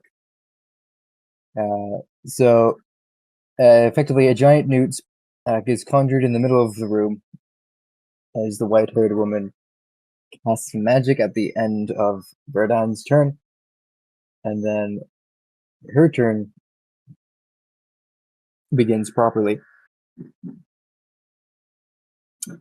as she will then cast all four of you. Let's see here. I think that is ranged spell attack. Yep, I need to do. So, ooh. Okay, the first two are at disadvantage. Is she gonna be smart enough to move? Incur attack of opportunity? Yeah, she can do that. So she will move up here by the entranceway, provoking 2 attacks of opportunity, one from our new one from Tinra, if you'd like to take them. Definitely. I'll try and get her with my mace as she runs past. 18, 19, that's 18. I think it's plus 2, so it's 20. 13. With your mace. 4 plus. I don't remember the damage by now, is it? I have to write it down. Mace is 1d6 plus. Yeah, I know. 3. I did a 4, so 4. So that's 7 damage then. 7 damage, and 18 were hit as well. 7 damage. She must be looking a bit sorry for herself by now. She's gotten hit, but not very hard. I guess I don't have time to send the spiritual weapon after again, do I? Not as a reaction strike. No. Arnu, what was your damage? Would a 13 hit then? Yeah, 13, yes. Okay, no worries then. Where are you? 5 damage. Okay, so 5 more damage. Alright. So she takes the 2 hits, and then she make attack roll on each of you guys. Okay, what's your attack modifier? To hit. Plus 6 to hit, so it's going to be a 20 and a 21 to hit. And then for the other 2, actually, I gotta do this properly. Where's my d4? Just 1. Okay, so I'm going to roll odds or evens for either Tinra or Arnu. Tinra is going to be odds even, so that's a 2. So we're coming at Arnu. So you get hit with this spell then, with a 20. And I guess it's not going to affect you as much, because you only do half damage with strength-based weapons, but you use dexterity. So it doesn't really affect you too much. So that's going to be her spell there. Essentially, she can select up to 4 targets, but only rolled a 1 on the d4 for that. So she looks sorry for herself now. Look a bit embarrassed, does she? She made a bad choice. My magic sucks. And then she will cast well, yeah, she's going to drink a potion for herself, and that is all she can do on her turn. I think we're at. Oh, I need to roll a saving throw for our paralyzed guy. Finally breaks out of it, but that's his entire turn. He's no longer paralyzed. Dawn Shield I'm will just going take to an shout attack. back to them. For God's sake, finish them off now. don't. Not with a 12 on the dice. Yep, that will Yeah, I miss. figured they're quite powerful. You said they'd rolled pretty badly before, so it must have been really single figures for them to keep failing. Yeah, I rolled terribly before, that's for Yeah. sure. And then it's the black-haired woman. I'm just going to shout over for comedy effect. I'm going to shout over my shoulder. For goodness sakes, what's taking you guys so long? I'm gonna add the giant That lizard. person should be dead by now. Should be, but he saved against the spell. All right, and then I forgot about the giant newt. The newt is going to just bite you right on. 16. I believe that will hit. I don't think your armor class is that high. So you're welcome to use shield to negate that if you'd like, or you can just take the damage. I think you have shield, right? No, I don't think I do. All right. So you're gonna take 9 points of piercing damage as this giant newt bites your arm. Ow.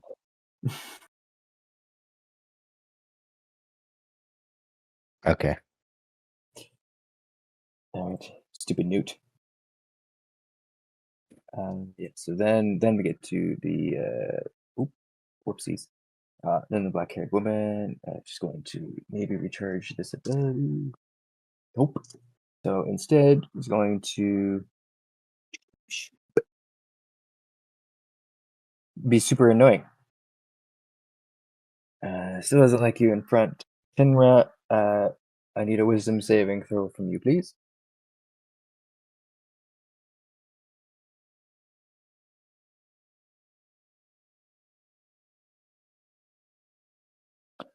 That's 17 plus 4, I think. Let me just check what my modifier. Yeah, plus 4, so 17. 21? Is that good Yep, enough? definitely good enough. So you resist the feeling of paralysis. Oh, that's okay. I thought for a minute I was going to get charmed. That would have been embarrassing. Yeah, not this one. So it's that spell, bonus action. I think she has anything left to do except one more. Because the resistance. So I failed to try and do something, basically. Basically, you succeeded on the save. Yeah, but I would have sensed that she was trying to cast something on me, wouldn't I? Oh. Yeah, for sure. Hold person. That's her entire turn. She's just going to try and get out of here. And run up here. You can whack if you'd like. I think you still have your reaction. Yep. I might as well have a go. I'm whacking with my physical mace. Yeah. 7. That It's will not going to do it. 13. 13 will hit. She's going to use her reaction to throw up that shield. Oh, I need to actually roll to see if she actually gets that back. Okay, she does. So she does catch that spell, and the attack So will that miss. bounces off. Yeah. Okay. But it is your turn. Okay. So I can go back to that was just an opportunity sort of attack, wasn't it? So Yeah. I can have another go with my mace and then also my spiritual weapon. Sweet. So That's a you're moving 19. So which? towards. Yeah. Where would you like to 19. move? White hair or the black haired? Who's the most injured looking? I really Shadow. want to stop them from getting. Well, I can't go all the way back over there. I'm relying on Valentil to finish him off. Out of the two that I'm facing, Definitely the black haired one. I'll go for the black-haired one, and I'll attack the white-haired one with the spiritual weapon, and then that way they're both covered. So I've got a hit on the black-haired woman, and I've got a 5 plus. 11 will miss. Where is it? Wait, Sorry? +5, I think. So That yeah, was the that'll damage I rolled. No, I rolled a 17, I thought. That was the Oh, yeah, that'll hit. D6 I got the 5 on. So it was the 17. So that's a 5 plus. I guess I'll write it down. 8 That's the damage. physical one, isn't it? That's 8 damage, yes. It's +3 on that one, isn't it? Yeah, It's 4 on so the that's other a one. good hit. So, and then my spiritual weapon on the other one. Yep. That's not quite so good. I got a flat 15. Yes, that will hit. Plus your modifier will hit. Yeah. Okay. That's a 4 plus. Is it +4? I think that one, isn't it? Yep. A d6 plus wisdom, so +4. Yeah. Okay. So that's 8 damage then on the whitehead one. Nice. So it's 8 more damage of unignorable force damage. So that's your action, your bonus, and your movement. Cool. Arnu, you're up next. There's a giant newt behind you. But otherwise, things are not too bad.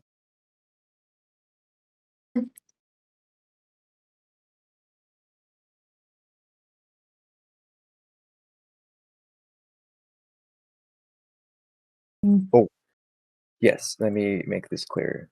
There we go.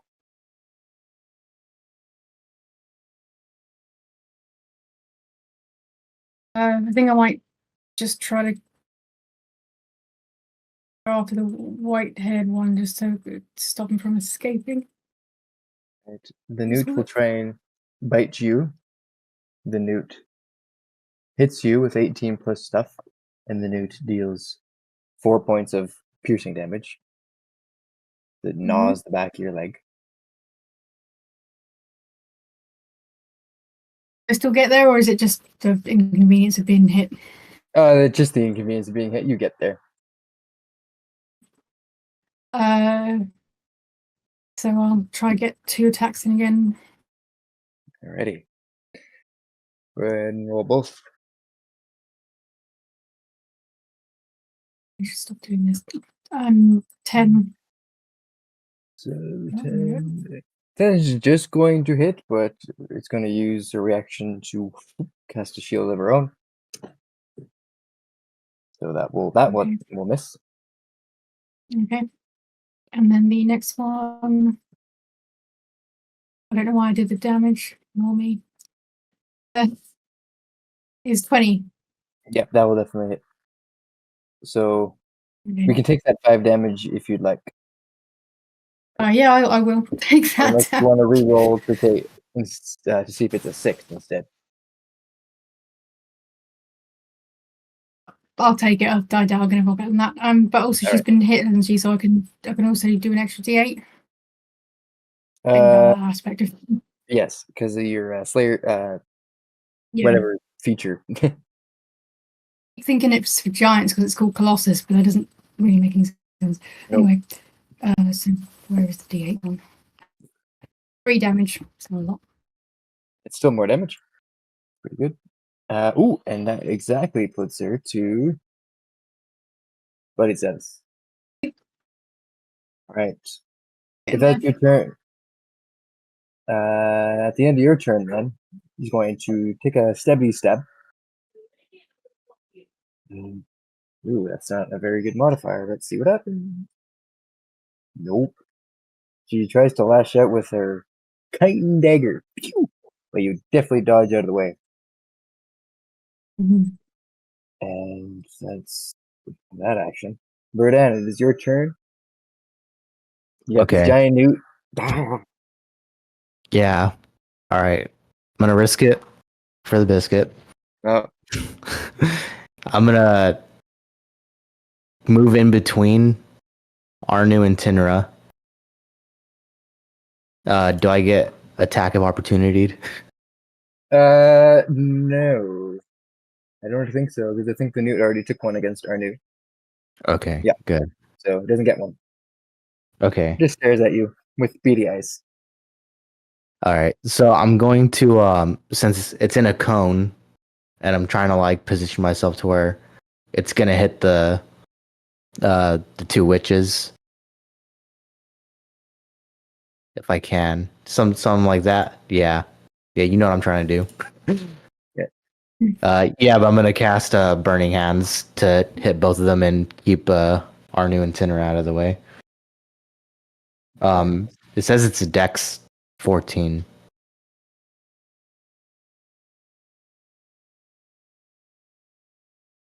Maybe I didn't even need to move, huh? Let's see. I can't grab you. I think you can do it this way. I think, mechanically speaking, it does miss those two other squares. So I need dex saves for each of them. Probably not great. Dexterity, no. So that's gonna be, so for the one of them, that's a flat 15, no modifiers. And for the other one, it's gonna be a total of 5 for the black-haired woman. Okay. So I'm only gonna have to roll once, right? Because the white-haired one dodged it. Is it a save and half damage spell? Oh yeah, actually.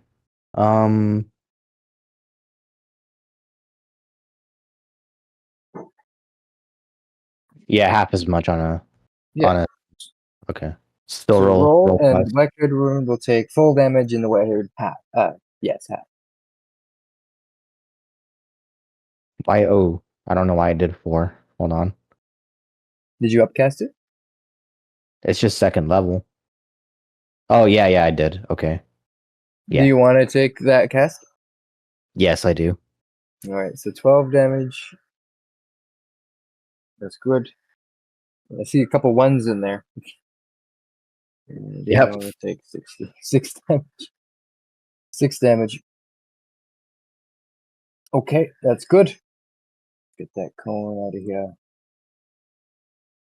So you can stay there if you'd like, or you can move out of the way of the giant newt.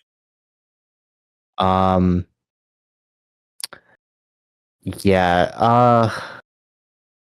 I'm gonna move around next to Valentiel. So hopefully I can help him finish this guy off if he can't do it. And the giant newt will turn. It's 4 targets. I'm going to roll a d4. 1, 2, 3, 4. 1. So the newt comes after you. Makes It takes sense. from me. Just, yeah, it's going to roll and hit. It's probably not going to be great. It likes you. 18 It total. likes you. That's the type of liking you don't want, really, isn't it? That's going to continue to bite. You're going to take another 6 points of piercing damage. That's all the newt can do. So you scare out. 20 feet away, 10-foot radius sphere. Ooh. 10-foot radius spheres. Let me draw that real quick here. It's going to be 10-foot radius sphere. Let's see. Each creature. 10 foot, 10 foot. That's their stack. So. Okay. I guess it's going to get the newt. It's probably not going to care. We're going to chuck it there. Ooh. Wait, who's this? Which one is it? The white-haired woman is placing this spell here. Lucky us. I think, technically speaking, Valentiel is just out of the range.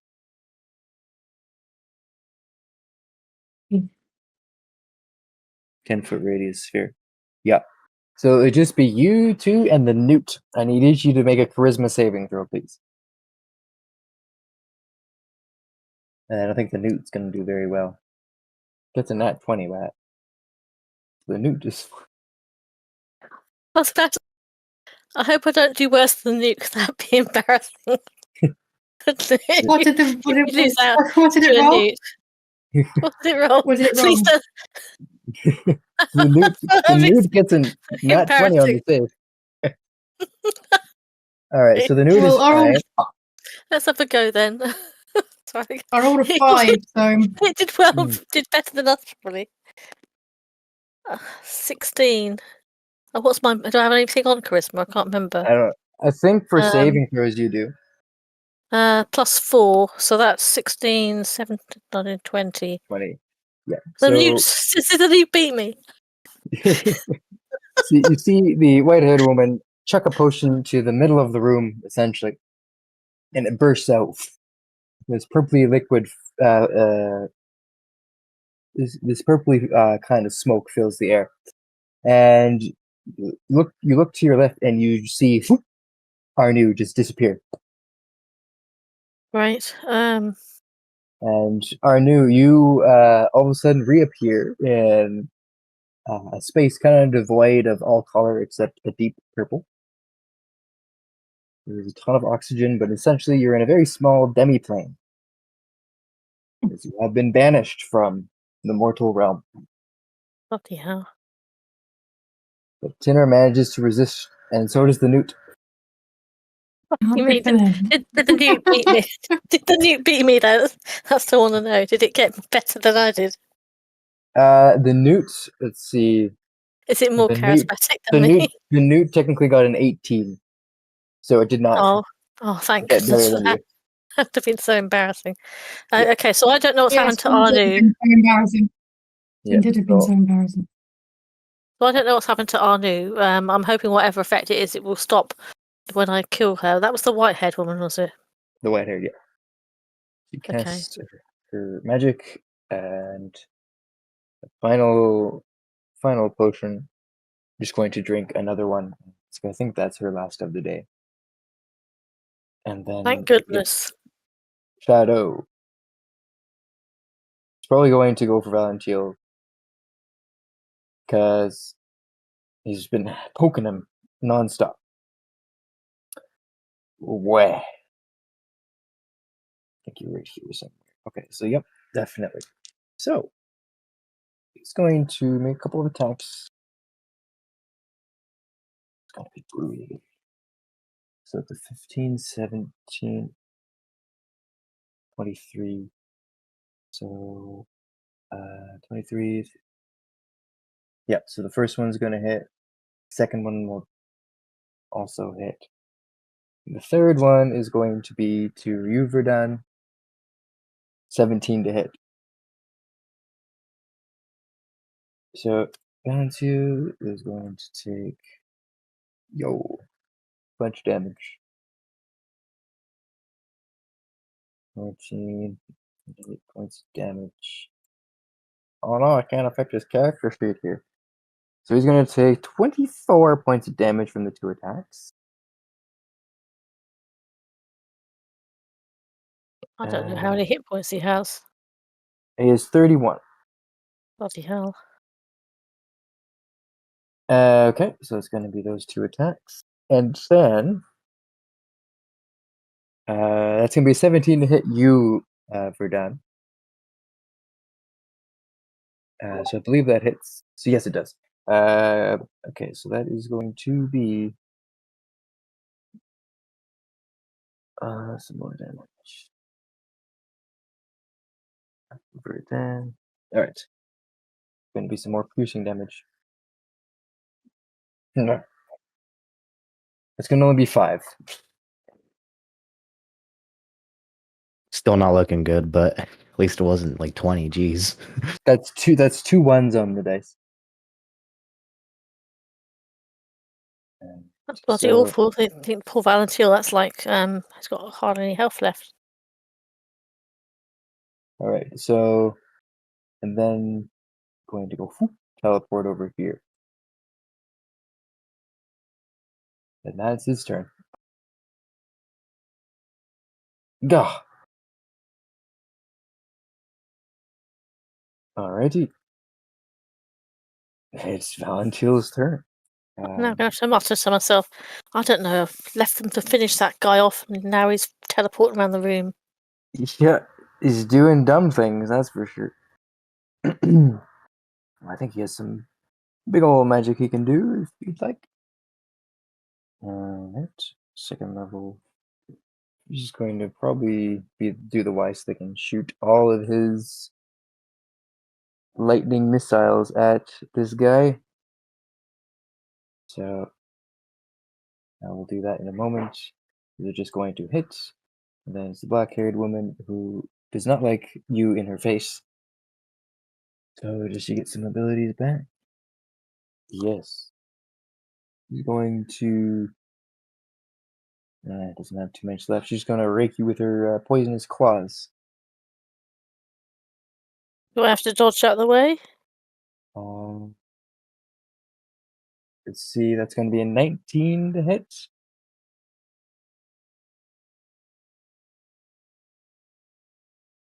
That is going to be 21 to hit. So I think both of those are going to hit you. Because I think your AC is 18. Yep. So finds an opening with even your shield and your armor. Lucky me. But I think your armor has some property to it where you can Yeah, it evoke it. does. I just need to look up about that. It's the if I could speak, ethereal mail, isn't it? So it'll be in my on my sheet. Yes, ethereal mail. So let me just roll. Under equipment. So it's going to be 8. 12 damage to Shadow with lightning missile. Ooh, that almost does it.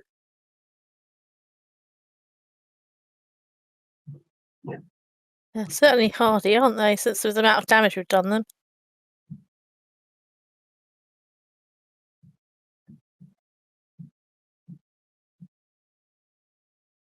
One more hit should do it for that guy.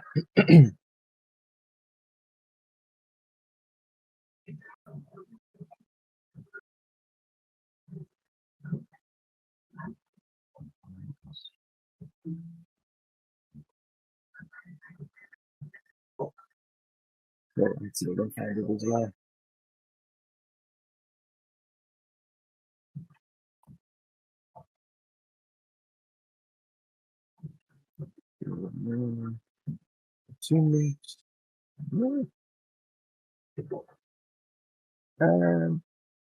Choose item, take magic, reaction to expend a charge, and turn invisible.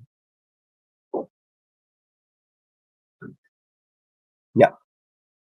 That's what it is. Well, turn to this item. When you take damage from an attack, you can use a reaction to expend a charge to turn invisible until the end of your next turn.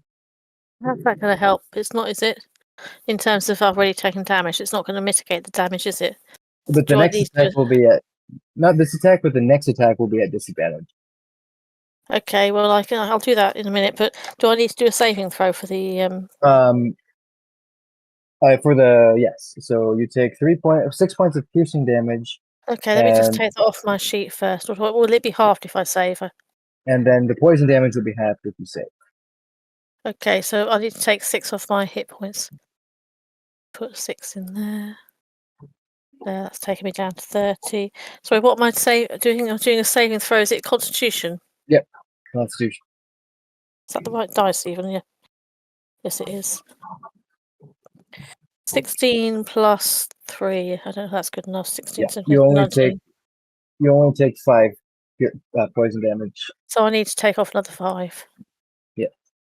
So I'm down to 25, right? Okay. Yeah. And if you do decide to expend one of the armor's charges, you're invisible. Okay, I might as well do. Do I need to? I don't know where I marked off on the sheet though. Should be under its own thing. I can mark it off here. I got it pulled up. Okay, if you want to do that. And the next attack will miss. All right. Well, she's going to try and get out of here.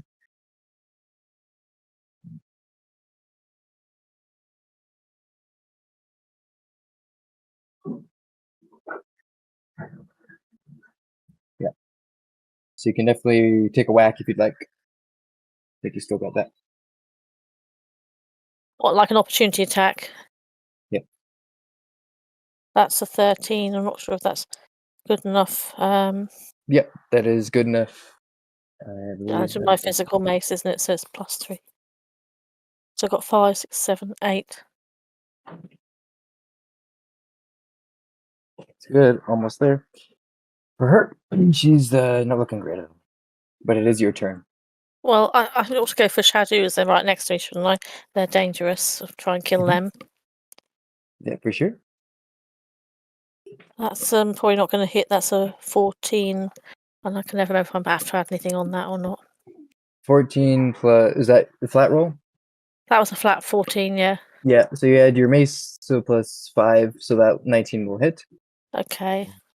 And I think 3 you plus 3. So that's 6 damage. 3 plus 3, Yeah. 6.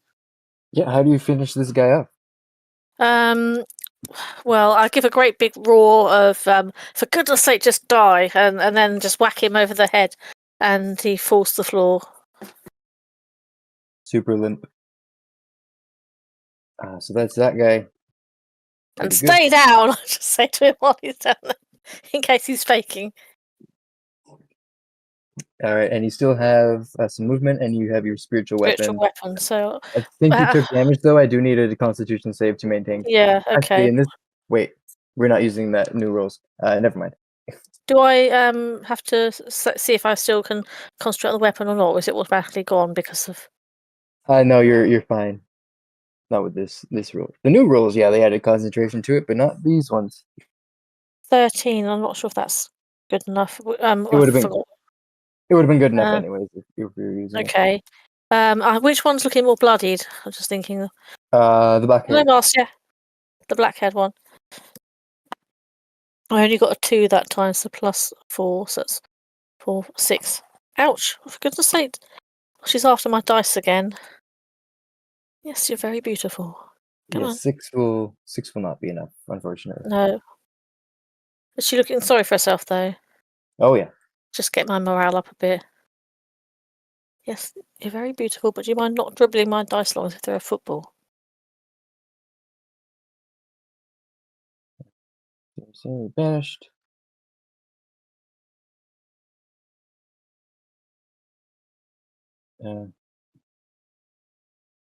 Yep, that's okay. That's good to know. Alrighty, I knew you're still banished. I think. Let's see. Rather, target is incapacitated. He remains there until the spell ends. Okay, that's right. Well, Verdana, it is your turn. Well, you're in the demiplane. What is Arnu thinking about?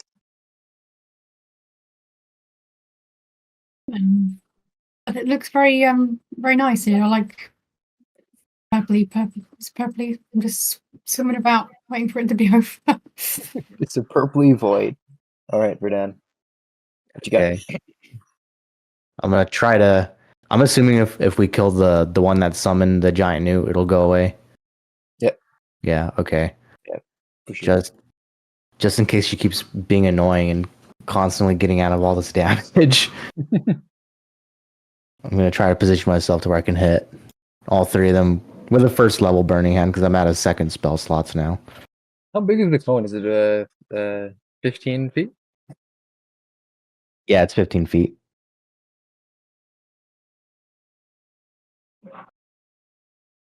Yeah, you can get all. Oops. If you like here in this Right up space, there. you can get all of them. All right. Perfect. Nice, sweetheart. And I need to make a bunch of saves. Yeah. It's 11, and naturally, and then the newt. The newt rolls a 3. So the newt vaporizes, basically melts into itself.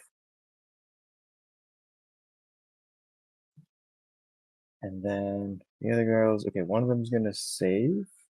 Ooh, but the black-haired woman does not. And she also erupts in flames. What do the flames look like? Are they literally hands that look fire that looks like hands? Oh, okay. I want it to be like shoots out like a jet, and I like pan it out of each hand to do the cone. Nice. And then the white-haired woman will take 5 damage. But yes, you got rid of another one. And the newt. Perfect. And then that's gone too. All right, and then since she chucked a pretty big potion, I'm just gonna like spread out a little bit. Nice. Alrighty, that's pretty good. And she's going to. Doesn't like all this fire stuff. It doesn't like your mace. Either. Tinra, I need. Makes sense to her. So there's only one of her left. For So what Yeah. do you need me to do? just a. Oh, this just happens. Said she didn't Okay, like my so- mace. Is that my spiritual mace or my actual mace?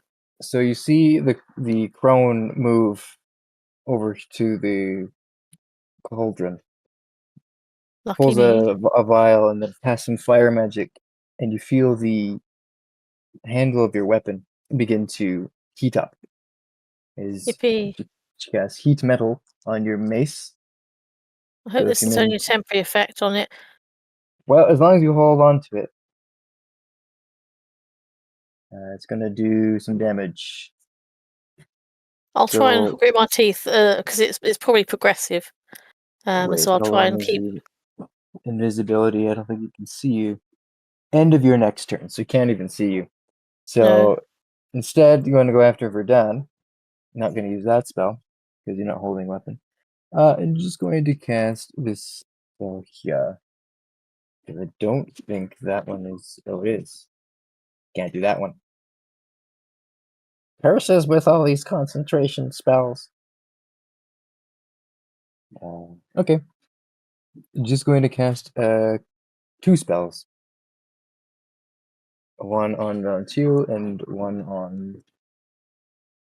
Yeah, I don't think I can really do that. 2 cantrips. Nope, only going to be 1. So yeah, Verdan is just going to be a straight attack roll against you. That's going to hit. So you're going to take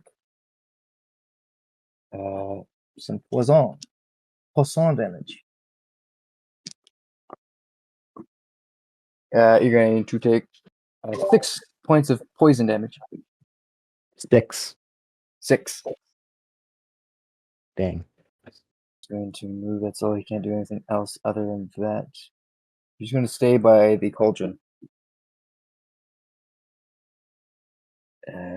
Things are getting down to the wire. Valentino has also had enough shenanigans. And we'll cast a spell. But Tinra, it is your turn. He's going to cast Dance of Blades. And he's going to move up here. Isn't he badly injured though? He is. But we've got a healer. Yeah. He's not got many hit points left, so he's. Do I need? I need to wait to see what effect his thing has before I try and whack her again. That's his whole turn. He used Dance of Blades and then moved up there.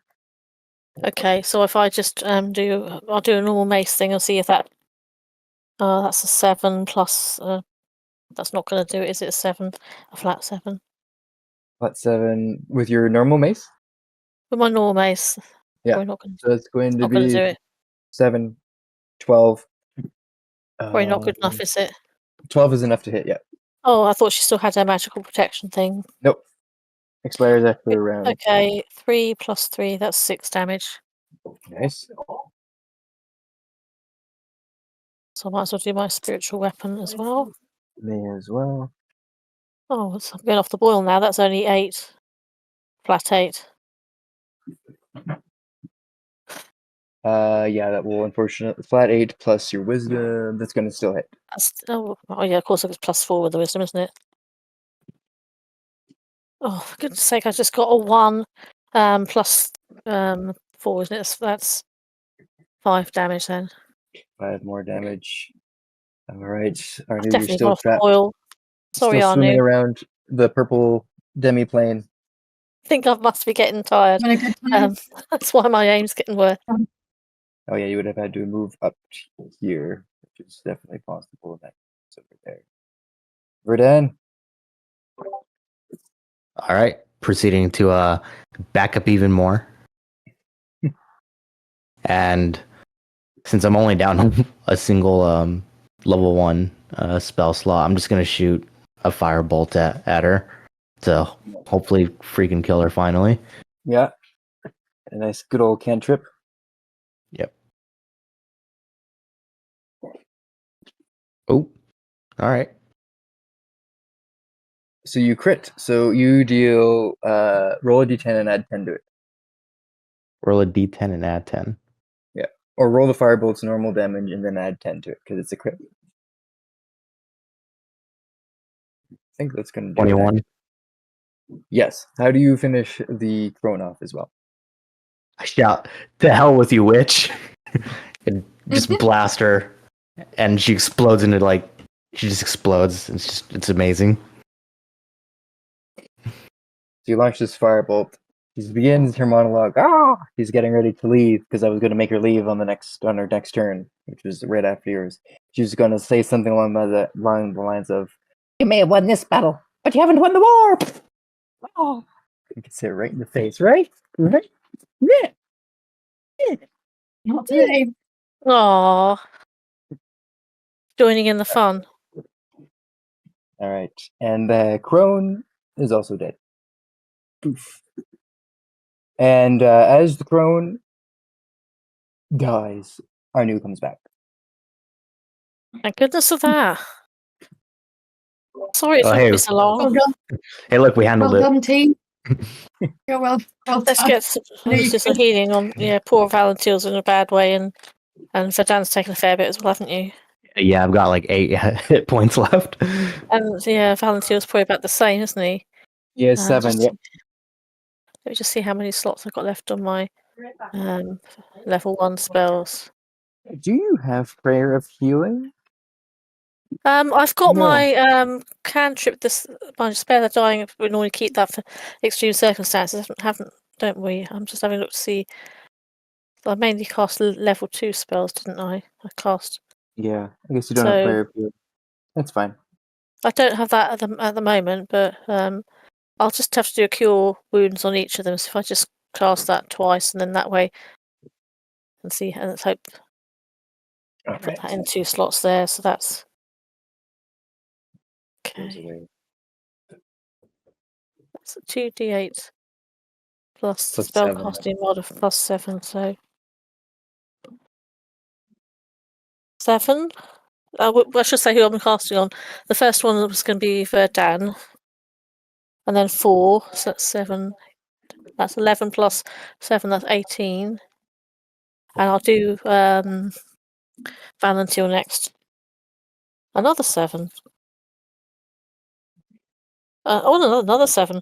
And that's what's that? 7 plus 21. 21. Yeah, it's good. Almost puts him back at full. Thank you for the assist. Yes, thank you. Thank you, Tenera. I'll just mutter Almara who praised under my breath because I'm relieved. I hope they don't edge away. They don't hear it and edge away. And that, so I hear it because yeah, I noticed Ardu looking a bit shifty in the corner. Hopefully they'll Well. hear it though. Investigate the strange. We survived the battle with the strange witches in their strange hut in the woods. The question is, are they witches or hags? I think it was a difficult fight, but it kind of always feels like they weren't the hags. I don't know. Should we search Well, for clues? We will leave that question in the air Yeah, until next time. Thanks for playing, everyone.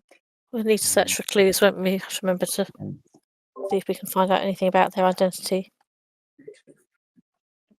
Yep, that's going to be interesting.